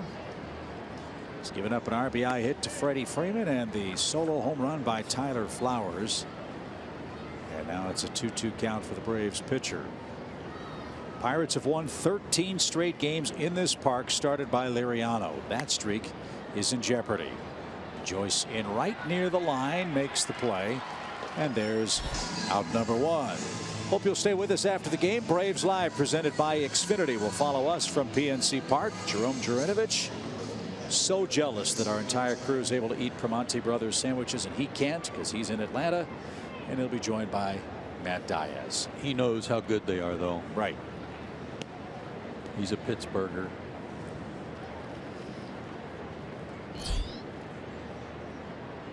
Inciarte 1 for 3 tonight.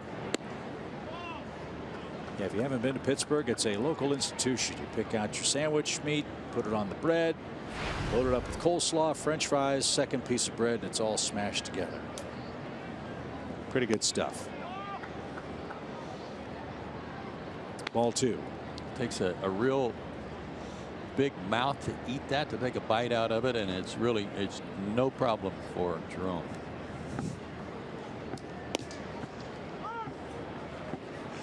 Two balls and a strike.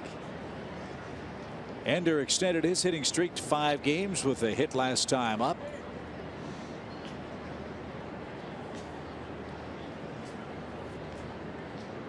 His average starting to climb. It's at 222 at the moment. And a check swing is into the 5th row of seats past the Pirates dugout.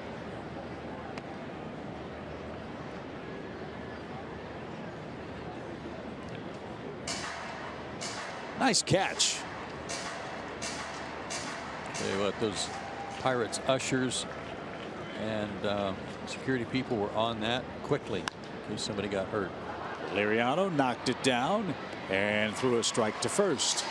Now this time he found it after getting hit by the Inciarte comebacker. 2 quick outs. Nick Markakis with a 4-game hitting streak. Kind of nice to talk about guys with hitting streaks on the Braves lineup card. The offense is coming to life now. 2 runs, 7 hits after 9 runs and 15 hits last night. 1 ball, no strikes.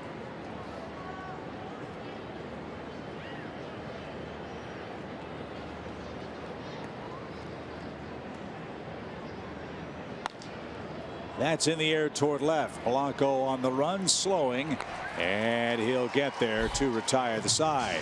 It's time for the 7th inning stretch in Pittsburgh. Julio Teheran in command and leading 2-0.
Well, there you go. There's Primanti Brothers Bar and Grill. Nice thick slice of white bread. Get your toasted meat. Put some French fries on top. Coleslaw. And get after it.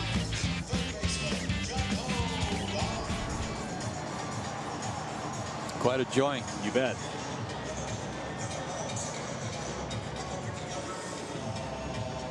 So Julio ready to go in the bottom of the 7th inning.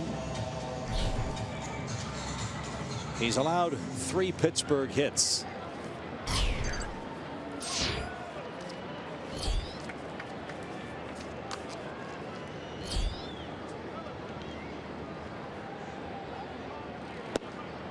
And strike after strike from the Braves right-hander. 69 pitches. That's well under control. 19 of them in the first inning.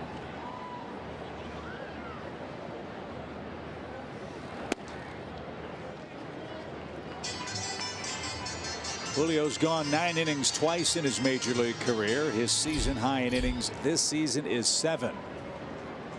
He's reached that mark 4 times in his last 6 outings.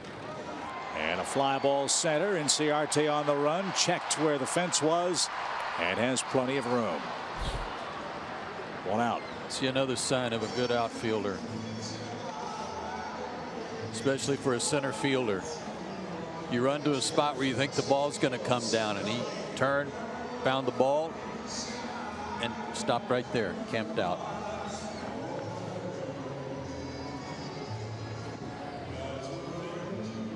Six straight set down by Julio, and Cervelli's the batter. He's hit it to Ibar at short twice. That just cracks me up, his walk-up music.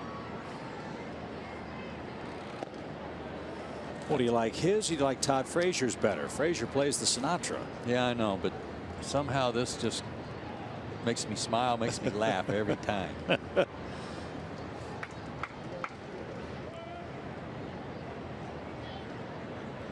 1 ball, no strikes. Right off his knuckles and out of play. Even count.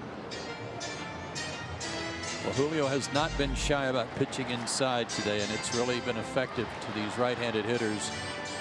Once he establishes something in, able to go away, and nobody's hit the ball real hard yet.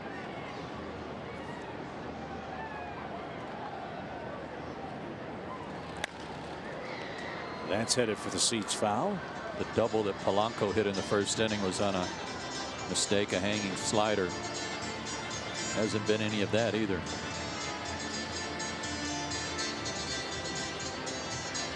Cervelli, you might recall, came up with the Yankees. Served as Brian McCann's backup in New York. He's the #1 guy here in Pittsburgh and has flourished at PNC Park. A little number back to the mound. Totally tied him up, and Teheran throws out the catcher for the 2nd out.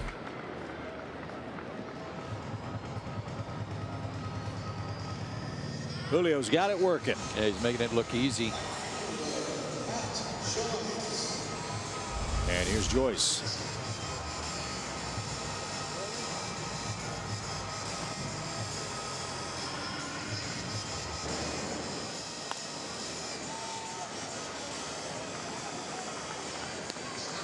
Guys, I have to comment on that last pitch. What you saw was a slider to the inside part of the plate on a right-hander. Very hard to hit that pitch. I do not see him throw that very much. So Julio Teheran, maybe with the new pitch in his arsenal, learning and getting better. Well, and typically a right-handed hitter's going to give up on it, Paul, if it's thrown inside like that. And for some reason, Cervelli reacted to it to swing. Worked out great. That went right across the shoe tops of Joyce. And yeah, it hit him. Joyce was saying something to Paul Nauert like, hey, it hit me. I need to go to first base. Right across the left toe. Yep. Brian Snitker wants to know.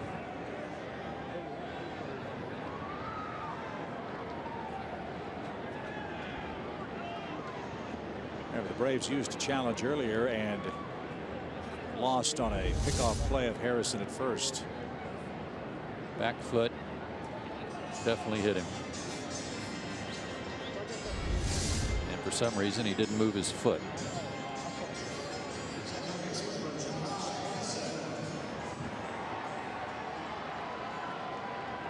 Harrison has a 1-for-2 night. Got to be careful with him. He's got some pop. He's hit 2 homers. And he's got 21 RBIs. That's more than any other Pirate in their lineup tonight.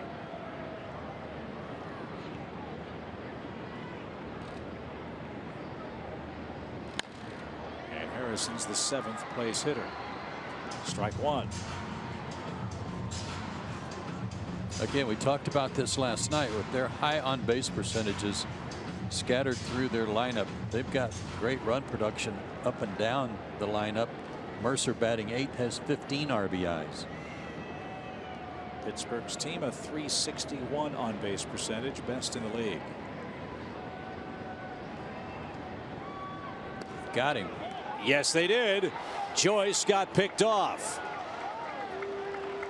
And now Nick Leiva's going to argue with the first base umpire, Chris Conroy, about that. Clint Hurdle's on his way over. Joyce picked off, and that ends the Pirates' 7th inning. 2-0 Atlanta. Heart of the order coming up, looking for some insurance.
Sponsored by Georgia's best Chevy dealers, Georgia Power, and Xfinity. X1 from Xfinity will change the way you experience sports.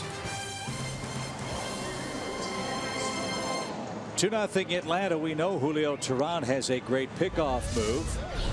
Joyce is the man that was nailed at first base. Clint Hurdle came out to argue what I'm presuming he thought was a balk. Oh, he was vehement about it, close to getting thrown out. I didn't see that much. It's the same move Julio employs virtually every time, and it works about 70% of the time. Paul, what'd you see? Well, you guys know how much I like Julio Teheran, so let's keep this between us. But that lead leg, he was very still, his whole body's still. And you know, the base stealers, you know, Joe, they'll key on the front shoulder, the front knee, or they'll key on the heel. And with everything still, you could see Julio's lead front knee start to bend a little bit. And so that's what caused the runner to pause. And so, yeah, I could see both sides of the story there. How is that coming across politically correctly? It is, and okay. And it's a move that right-handed pitchers have used for years. That the knee's got to bend at some point, and if I'm keying on the back of his pant leg where his left knee is, thinking he's going to raise his leg up, and instead the knee bends and comes to first, that's going to get me. That's right, and that was the little test right there. And yeah, once you see that, the hitter will turn their eyes to home, or if they're stealing, they'll go. So it just causes that little pause, and good move. it's a great move. Ground ball right side as Jared Hughes is greeted by Freddie Freeman, and he gets a ground ball out for the first out in the 8th inning.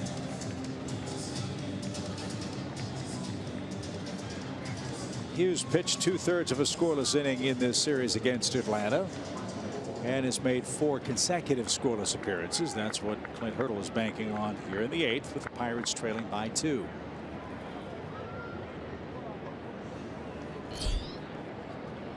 Jeff Francoeur is 0 for 3.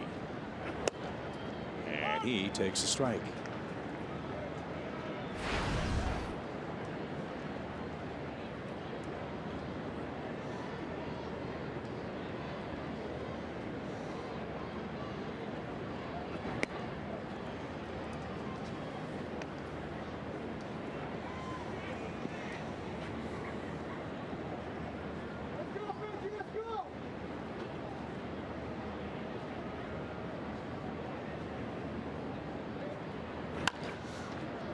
toward going at third, even with the bag. Throws to first, close play, but Jeff's out by a step. 2 out. Follow the Atlanta Braves baseball live with MLB.com at bat. Stay up to the moment at any moment with Game Day, live game video highlights, StatCast, news, and more. Download MLB.com at bat, the #1 app for live baseball on your phone and your tablet.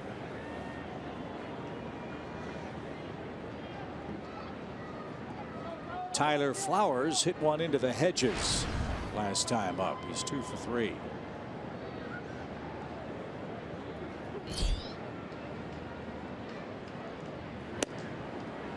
Inside corner strike.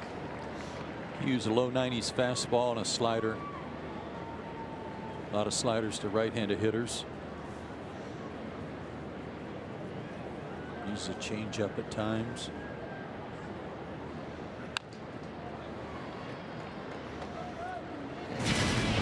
This blast is our Zaxby's indescribably good play.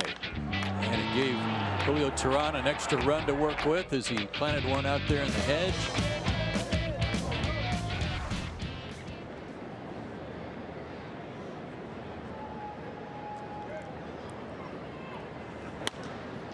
That's down the right field line. Joyce on the run. Not going to get there. That's going to bounce up against the wall. And Tyler Flowers is in at second base with a 3-hit night. What a road trip he's having, and what a night tonight. Flowers 7 for his last 17 now. There was that slider way out away from him, but it was up. That's why he could reach it. And one hops it to the wall.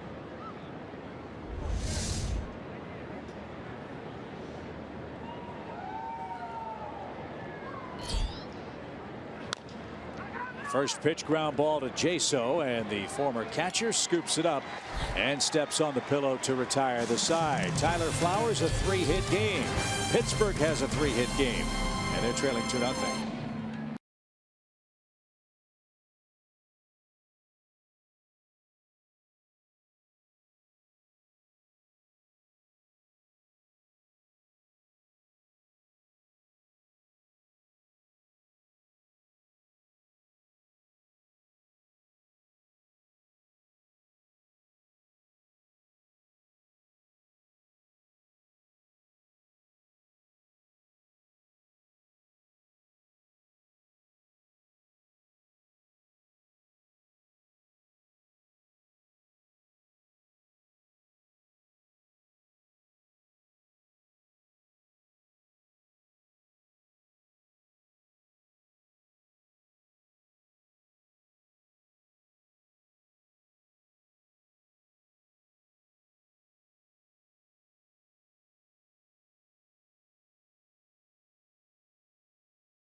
For the home 8th, and it's time for tonight's Cold Hard Facts, brought to you by Clean Crisp Coors Light.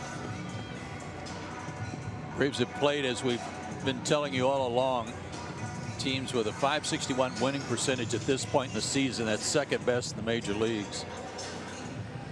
Braves have now played 38 games. Tonight's number 39, and we're approaching that 40-game mark that was described by I believe it was Buster Olney as the most difficult 40 or 45 game stretch in baseball. Well, tonight Julio Teheran has made it look pretty easy, hasn't he? 7 shutout innings, 3 hits, and he's got the bottom part of the order coming up. And Harrison fouled that one straight back for a strike. Love what he's doing. He's getting ahead in the count. He's pitched inside effectively, which has made his slider and changeup even that much better.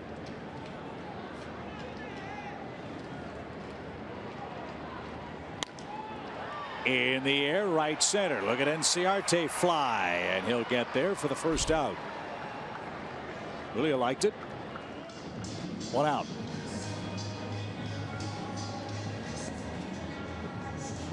Only 80 pitches for Teheran. And a new season high for him now, 7 1/3. He has 2 complete games. Here's Mercer. Mercer is flied out and has struck out looking.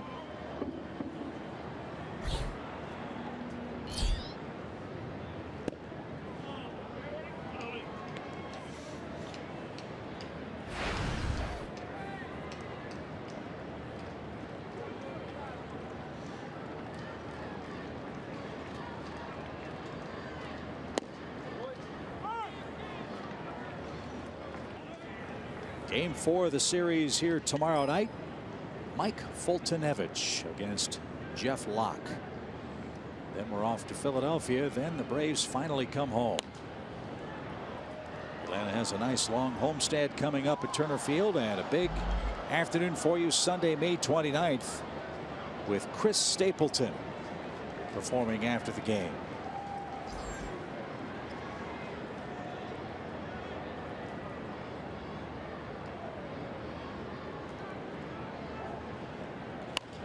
Ground ball toward third and foul. That post-game concert is free. It's part of the Coca-Cola and Delta Airlines Summer Concert Series. Go to Braves.com and get your tickets today. Braves will have the Brewers for 3, Miami for 3, and the Giants for 4. Think about it. Where else can you see Chris Stapleton for free? You get a baseball game, you buy a ticket to a baseball game, and you get to see Chris Stapleton free. That is hammered into center field for a base hit. So Mercer singles, and that brings the tying run to the plate for the Pirates. And it's David Freese.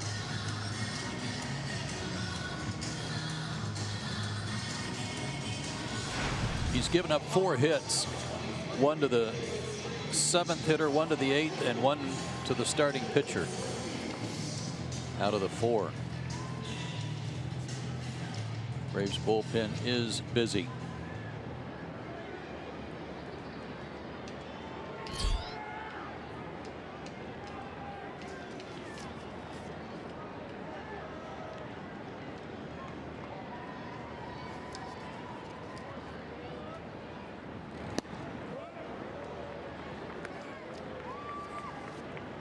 Nothing in 1 to the Pirate pinch hitter. You know, the responsibilities of a bench coach are many. It's not just about writing the names on the lineup card and posting it. It's keeping track of who made the last out, keeping track of how many players they still have on their bench or in their bullpen.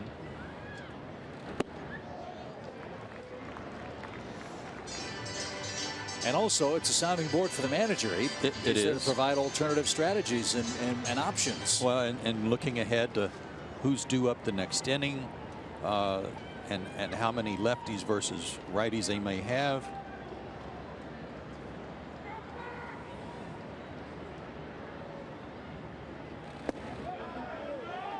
If the manager's thinking about a pitching change, to remind him about who made the last out for the Braves in case he wants to make a double switch, if that makes sense at the time.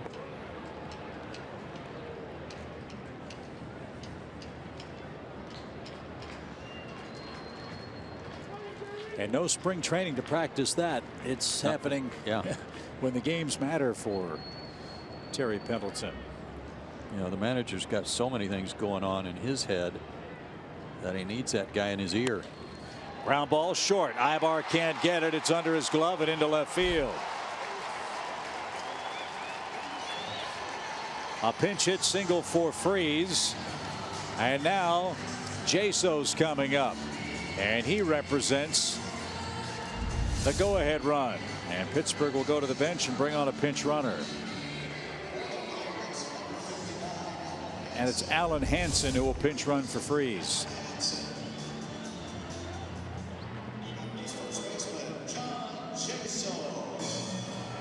This is going to be a tough play for Eric Ibar in any event, but it's like he couldn't get to the ground quick enough. So Roger McDowell is out. The Braves bullpen will get a few extra warm-up tosses here. Teheran has gotten Jaso all 3 times. He's popped him up to third. He's gotten a 1-6-3 double play, and he's got him to fly out to center. What scares you about Jaso is not just his ability to put the ball in play, but the short porch and right in a close game late with 2 on. It's 320 feet down the line for these Pirate left-hand hitters.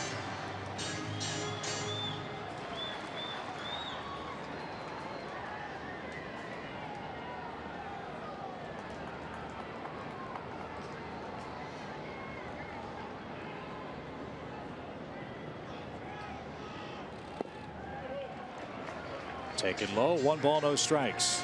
And he's patient, has a good eye. Great on base percentage.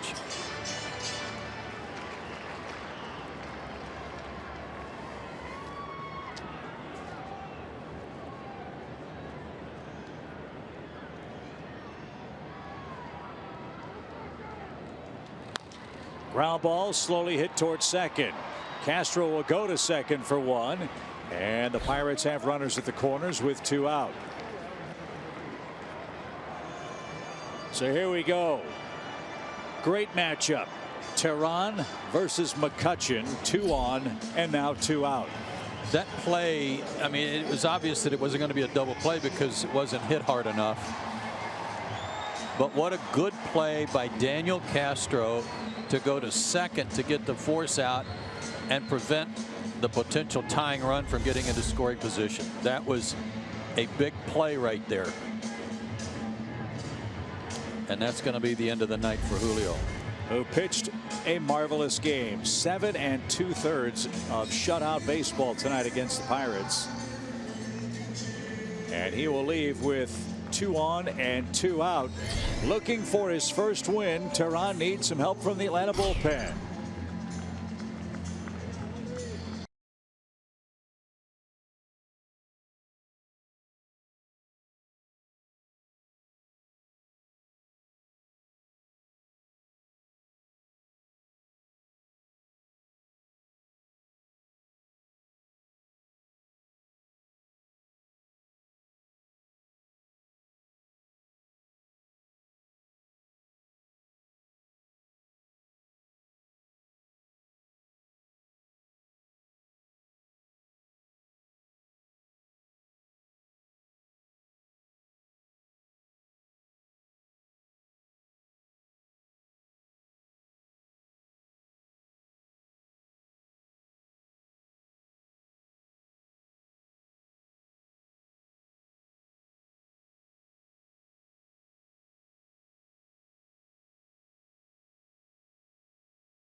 He leaves with 2 on, 2 out in the 8th inning, and it's time for tonight's State Farm Instant Replay.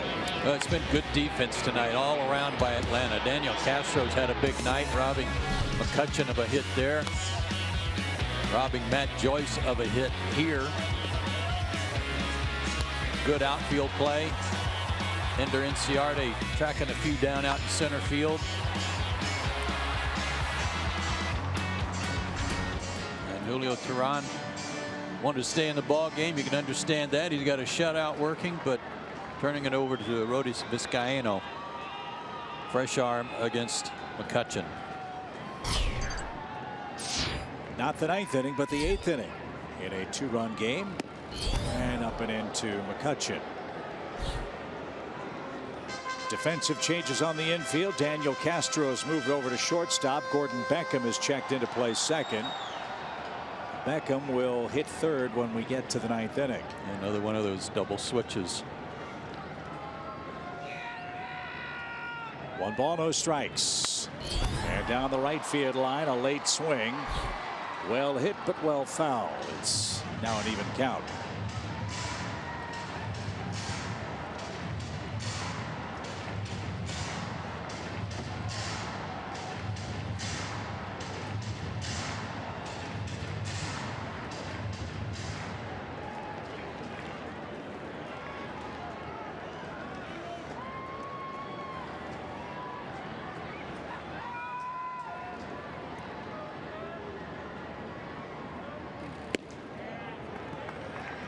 Braves are really playing McCutchen to pull on the infield. There's no reason to be positioned for a double play because there's 2 outs, but you can see Castro at shortstop way over to his right. Beckham up the middle. If there's a play up the middle, Beckham's going to have to go to first. There's going to be nobody to cover second. Fly ball center, but he got under it. Inciarte is there, and Vizcaino puts out the fire in the 8th inning. Teheran no runs in his 7 2/3 innings. Braves look to pad a 2-run lead going to the 9th.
Braves fans, SunTrust Park season tickets are on sale now with a capacity of 41,500 and seats right on top of the action. SunTrust Park will offer the best sight lines in baseball. Act fast to get the best seats before they're gone. Go to Braves.com/SunTrustPark and get your tickets today. Couple of streaks on the line as we go to the 9th inning. Julio Teheran trying to win for the first time. The Braves are trying to hand the Pirates their first loss in 14 games, started by Francisco Liriano in this ballpark. And they'll try to add to a 2-0 lead against Archimedes Caminero. Caminero, we talked about last night how hard he throws, and came in, faced one batter. Mallex Smith gave up a homer. And he was shocked. When Mallex jumped on that ball and hit it to the stands and right. So a little more insurance wouldn't hurt. 2-0 Braves with d'Arnaud, Castro, and Beckham coming up. And a strike. Another good night for Chase d'Arnaud. He's gotten on base twice. He's singled, walked, and he's stolen a base.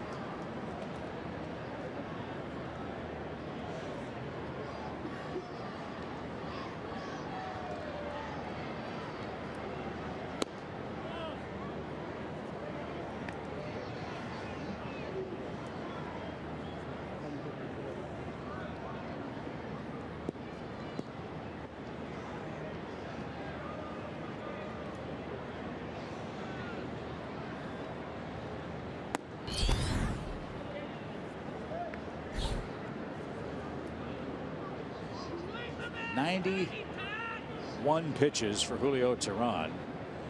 It is 7 2/3 tonight. Boy, you had your Ford key right on the button tonight. 68 keys, 68 Ks. Strikes. I knew what you meant. 2 and 2.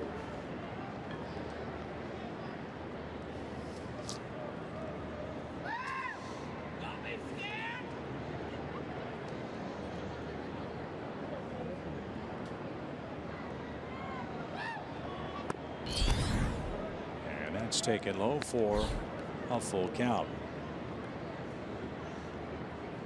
A game that we figured would be a pitcher's duel has turned out to be exactly that. RBI hits from Freddie Freeman in the 3rd and a solo home run for Tyler Flowers in the Braves 6th is all the offense we've seen tonight. And ball 4 low. d'Arnaud walks for a 2nd time. And a leadoff free pass will frustrate Clint Hurdle. Stay with us. Braves Live presented by Xfinity. We'll check in with new manager Brian Snitker. We'll join the clubhouse and hear from the players too. Braves Live after the game presented by Xfinity.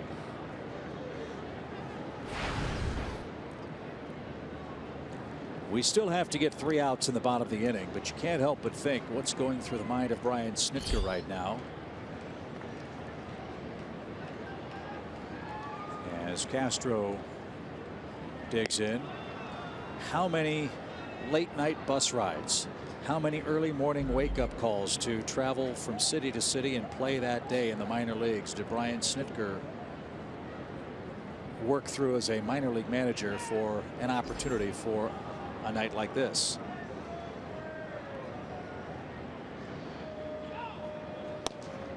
It's too many to count. And you know, any manager will tell you, hey, just give me a 9-1 win. I'd rather have that, you know, just coast in, no trouble. But if the Braves can hang on here, this would be a hard-earned victory and one he will certainly relish. Talking about 2,600 minor league games managed. And tonight, his 2nd big league game as a major league skipper. Gwinnett, Richmond, Mississippi, Greenville, Myrtle Beach, Macon, Durham, Sumter, Anderson, and Danville. The minor league managerial stops for Brian Snitker.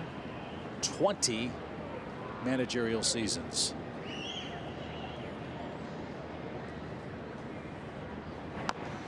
A bunt, and it's a good one.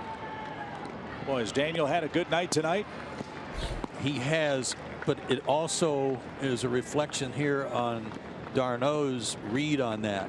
As soon as the ball went down, knowing it wasn't going to be a pop-up, he took off. And Cervelli thought he might have a quick play to second base the way he pounced on it and did not because of d'Arnaud's speed. Good read, good execution. So Beckham becomes the key man in the inning. Runner at 2nd, 1 out. And as you said, Gordon's been swinging a real hot bat for the Braves.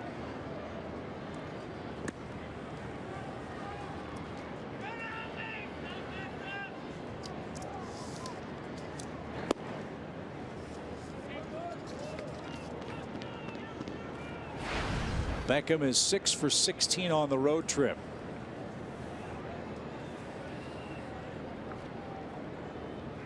And is batting .375 with 4 RBIs since coming off the disabled list May 10th. So got the right guy in the right spot. And an even count at 1-1. And he's been using the whole field.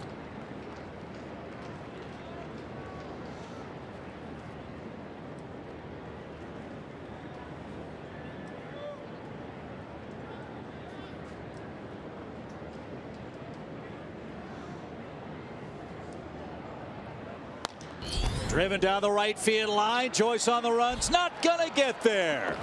Beckham will double home d'Arnaud to extend the lead. It's 3-0 Braves. Boy, to come off the bench cold and get a hit off this hard throwing guy, and again using the whole field, going right down the right field line. This is really special. Good pitch, down and away. and he spoiled it.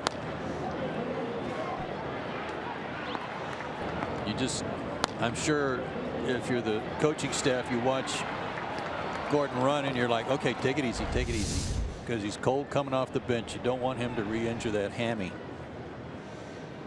Great job. Big run. That scored after a leadoff walk, and now the Braves are back at the top of the lineup card, and Ender Inciarte. 3 runs on 9 hits for the Braves. No runs, 5 hits for Pittsburgh.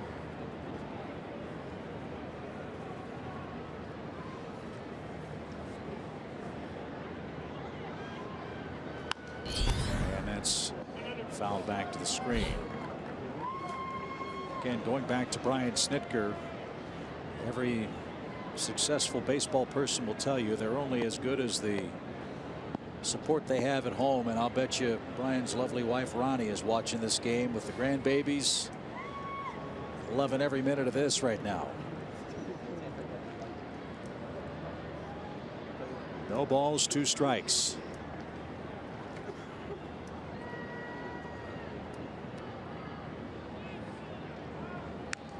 And foul back.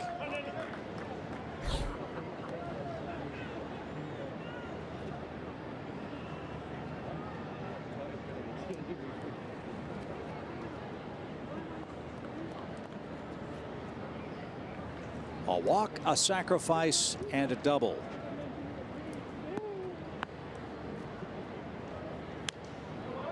They're spoiling some pitches too here for Inciarte. Looking ahead to the 9th, I'm thinking about Vizcaino coming in there in the 8th to get 1 out. He was able to get McCutchen, but it only took him 2 or 3 pitches, I think, to do that. That was a nice shot in the dugout too, of everybody high-fiving Julio and Vizcaino. Good to see.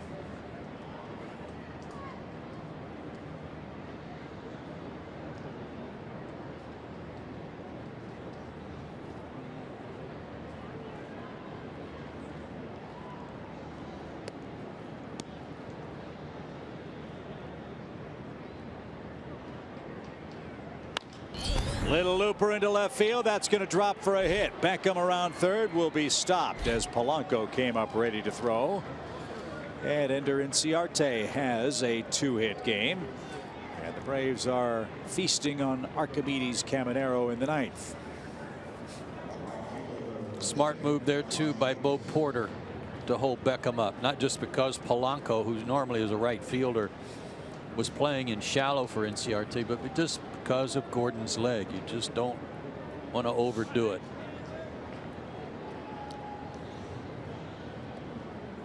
Might score here anyway from third base, where it'll be a lot easier. See if Nick can get him in. Nick's 1 for 3 with a walk and a single.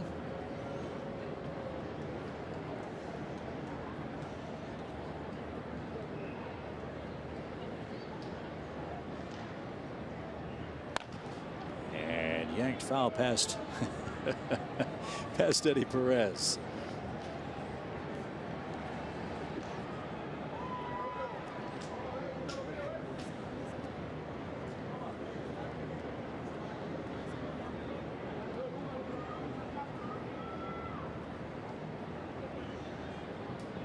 Wind's picking up.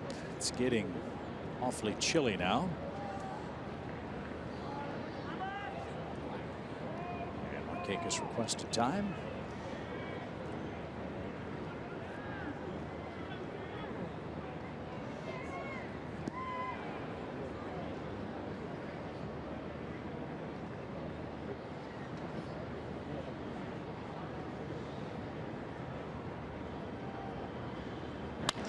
Ground ball toward third. Gong to second for 1. High throw.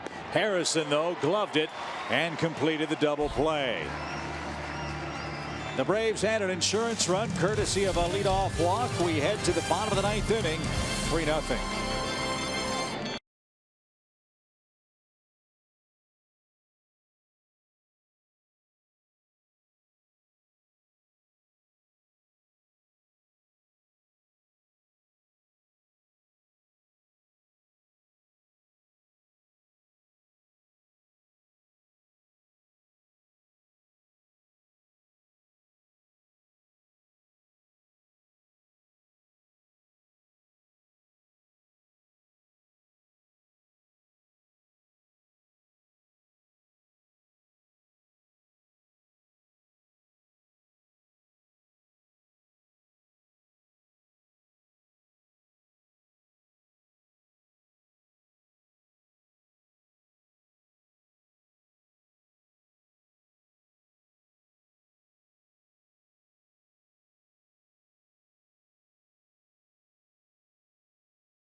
need 3 outs to pick up their 10th win of the season and the first for Brian Snitker as a major league manager. Rodis Vizcaino back out there. He'll have Polanco, Gong, and Cervelli coming up.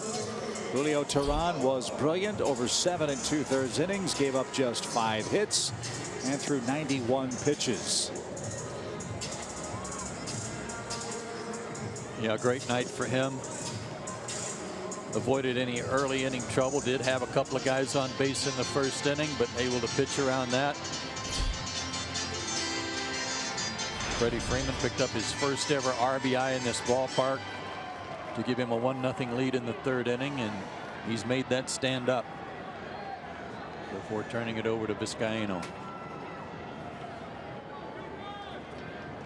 Polanco gets it started for the Pirates in the 9th. He is 1 for 3 with a first inning double.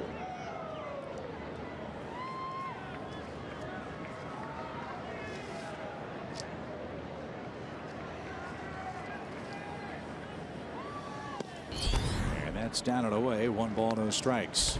Get that first guy. Mentioned Pittsburgh's ability to put the ball in play, their high on base percentage. They haven't been shut out this year. It'll be a nice feather in the cap tonight.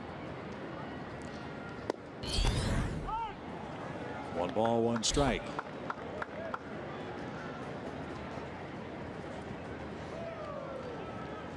The Braves are trying to pitch their 3rd shutout. The first 2 have also come on the road.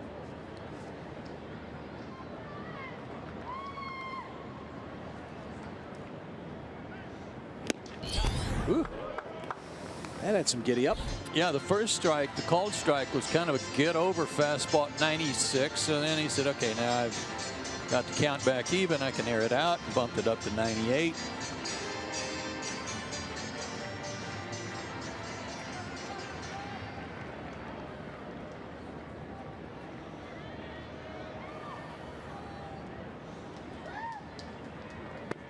Swing and a miss. Wow, Polanco tried to step over that ball as he caught on it and didn't get it. And there's the first out in the 9th inning. That's your back foot slider. Get it out of the way while he's swinging. That was a beauty. Whew. Nasty. So with 1 out, we remind you Saturday, May 28th, the first 20,000 fans at Turner Field get our giveaway of the year, a Chipper Rescues Freddy ATV bobblehead. Go to Braves.com/tickets and get yours today.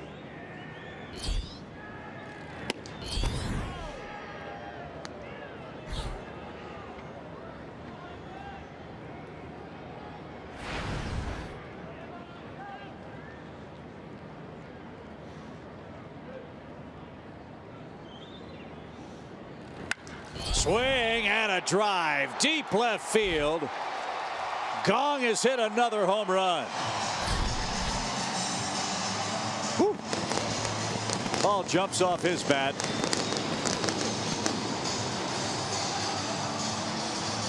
His 5th home run.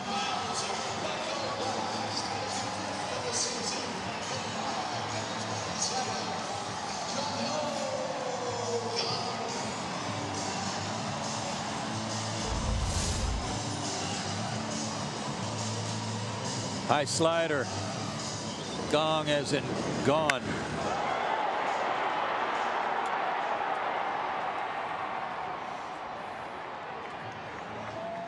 Big high hanging slider. So no shutout, but still a 2-run lead. 3-1 game now as Cervelli digs in with a hitless night. That's why that first guy is so important.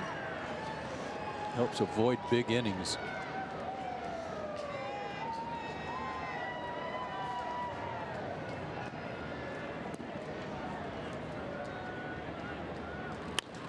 Toward third, sharply hit, and a perfect play and throw for the 2nd out by d'Arnaud.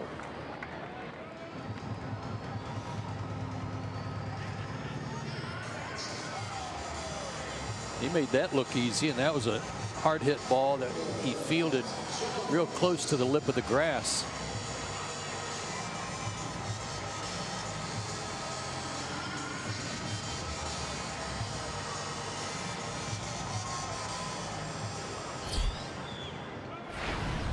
One more man to get, and it's Matt Joyce.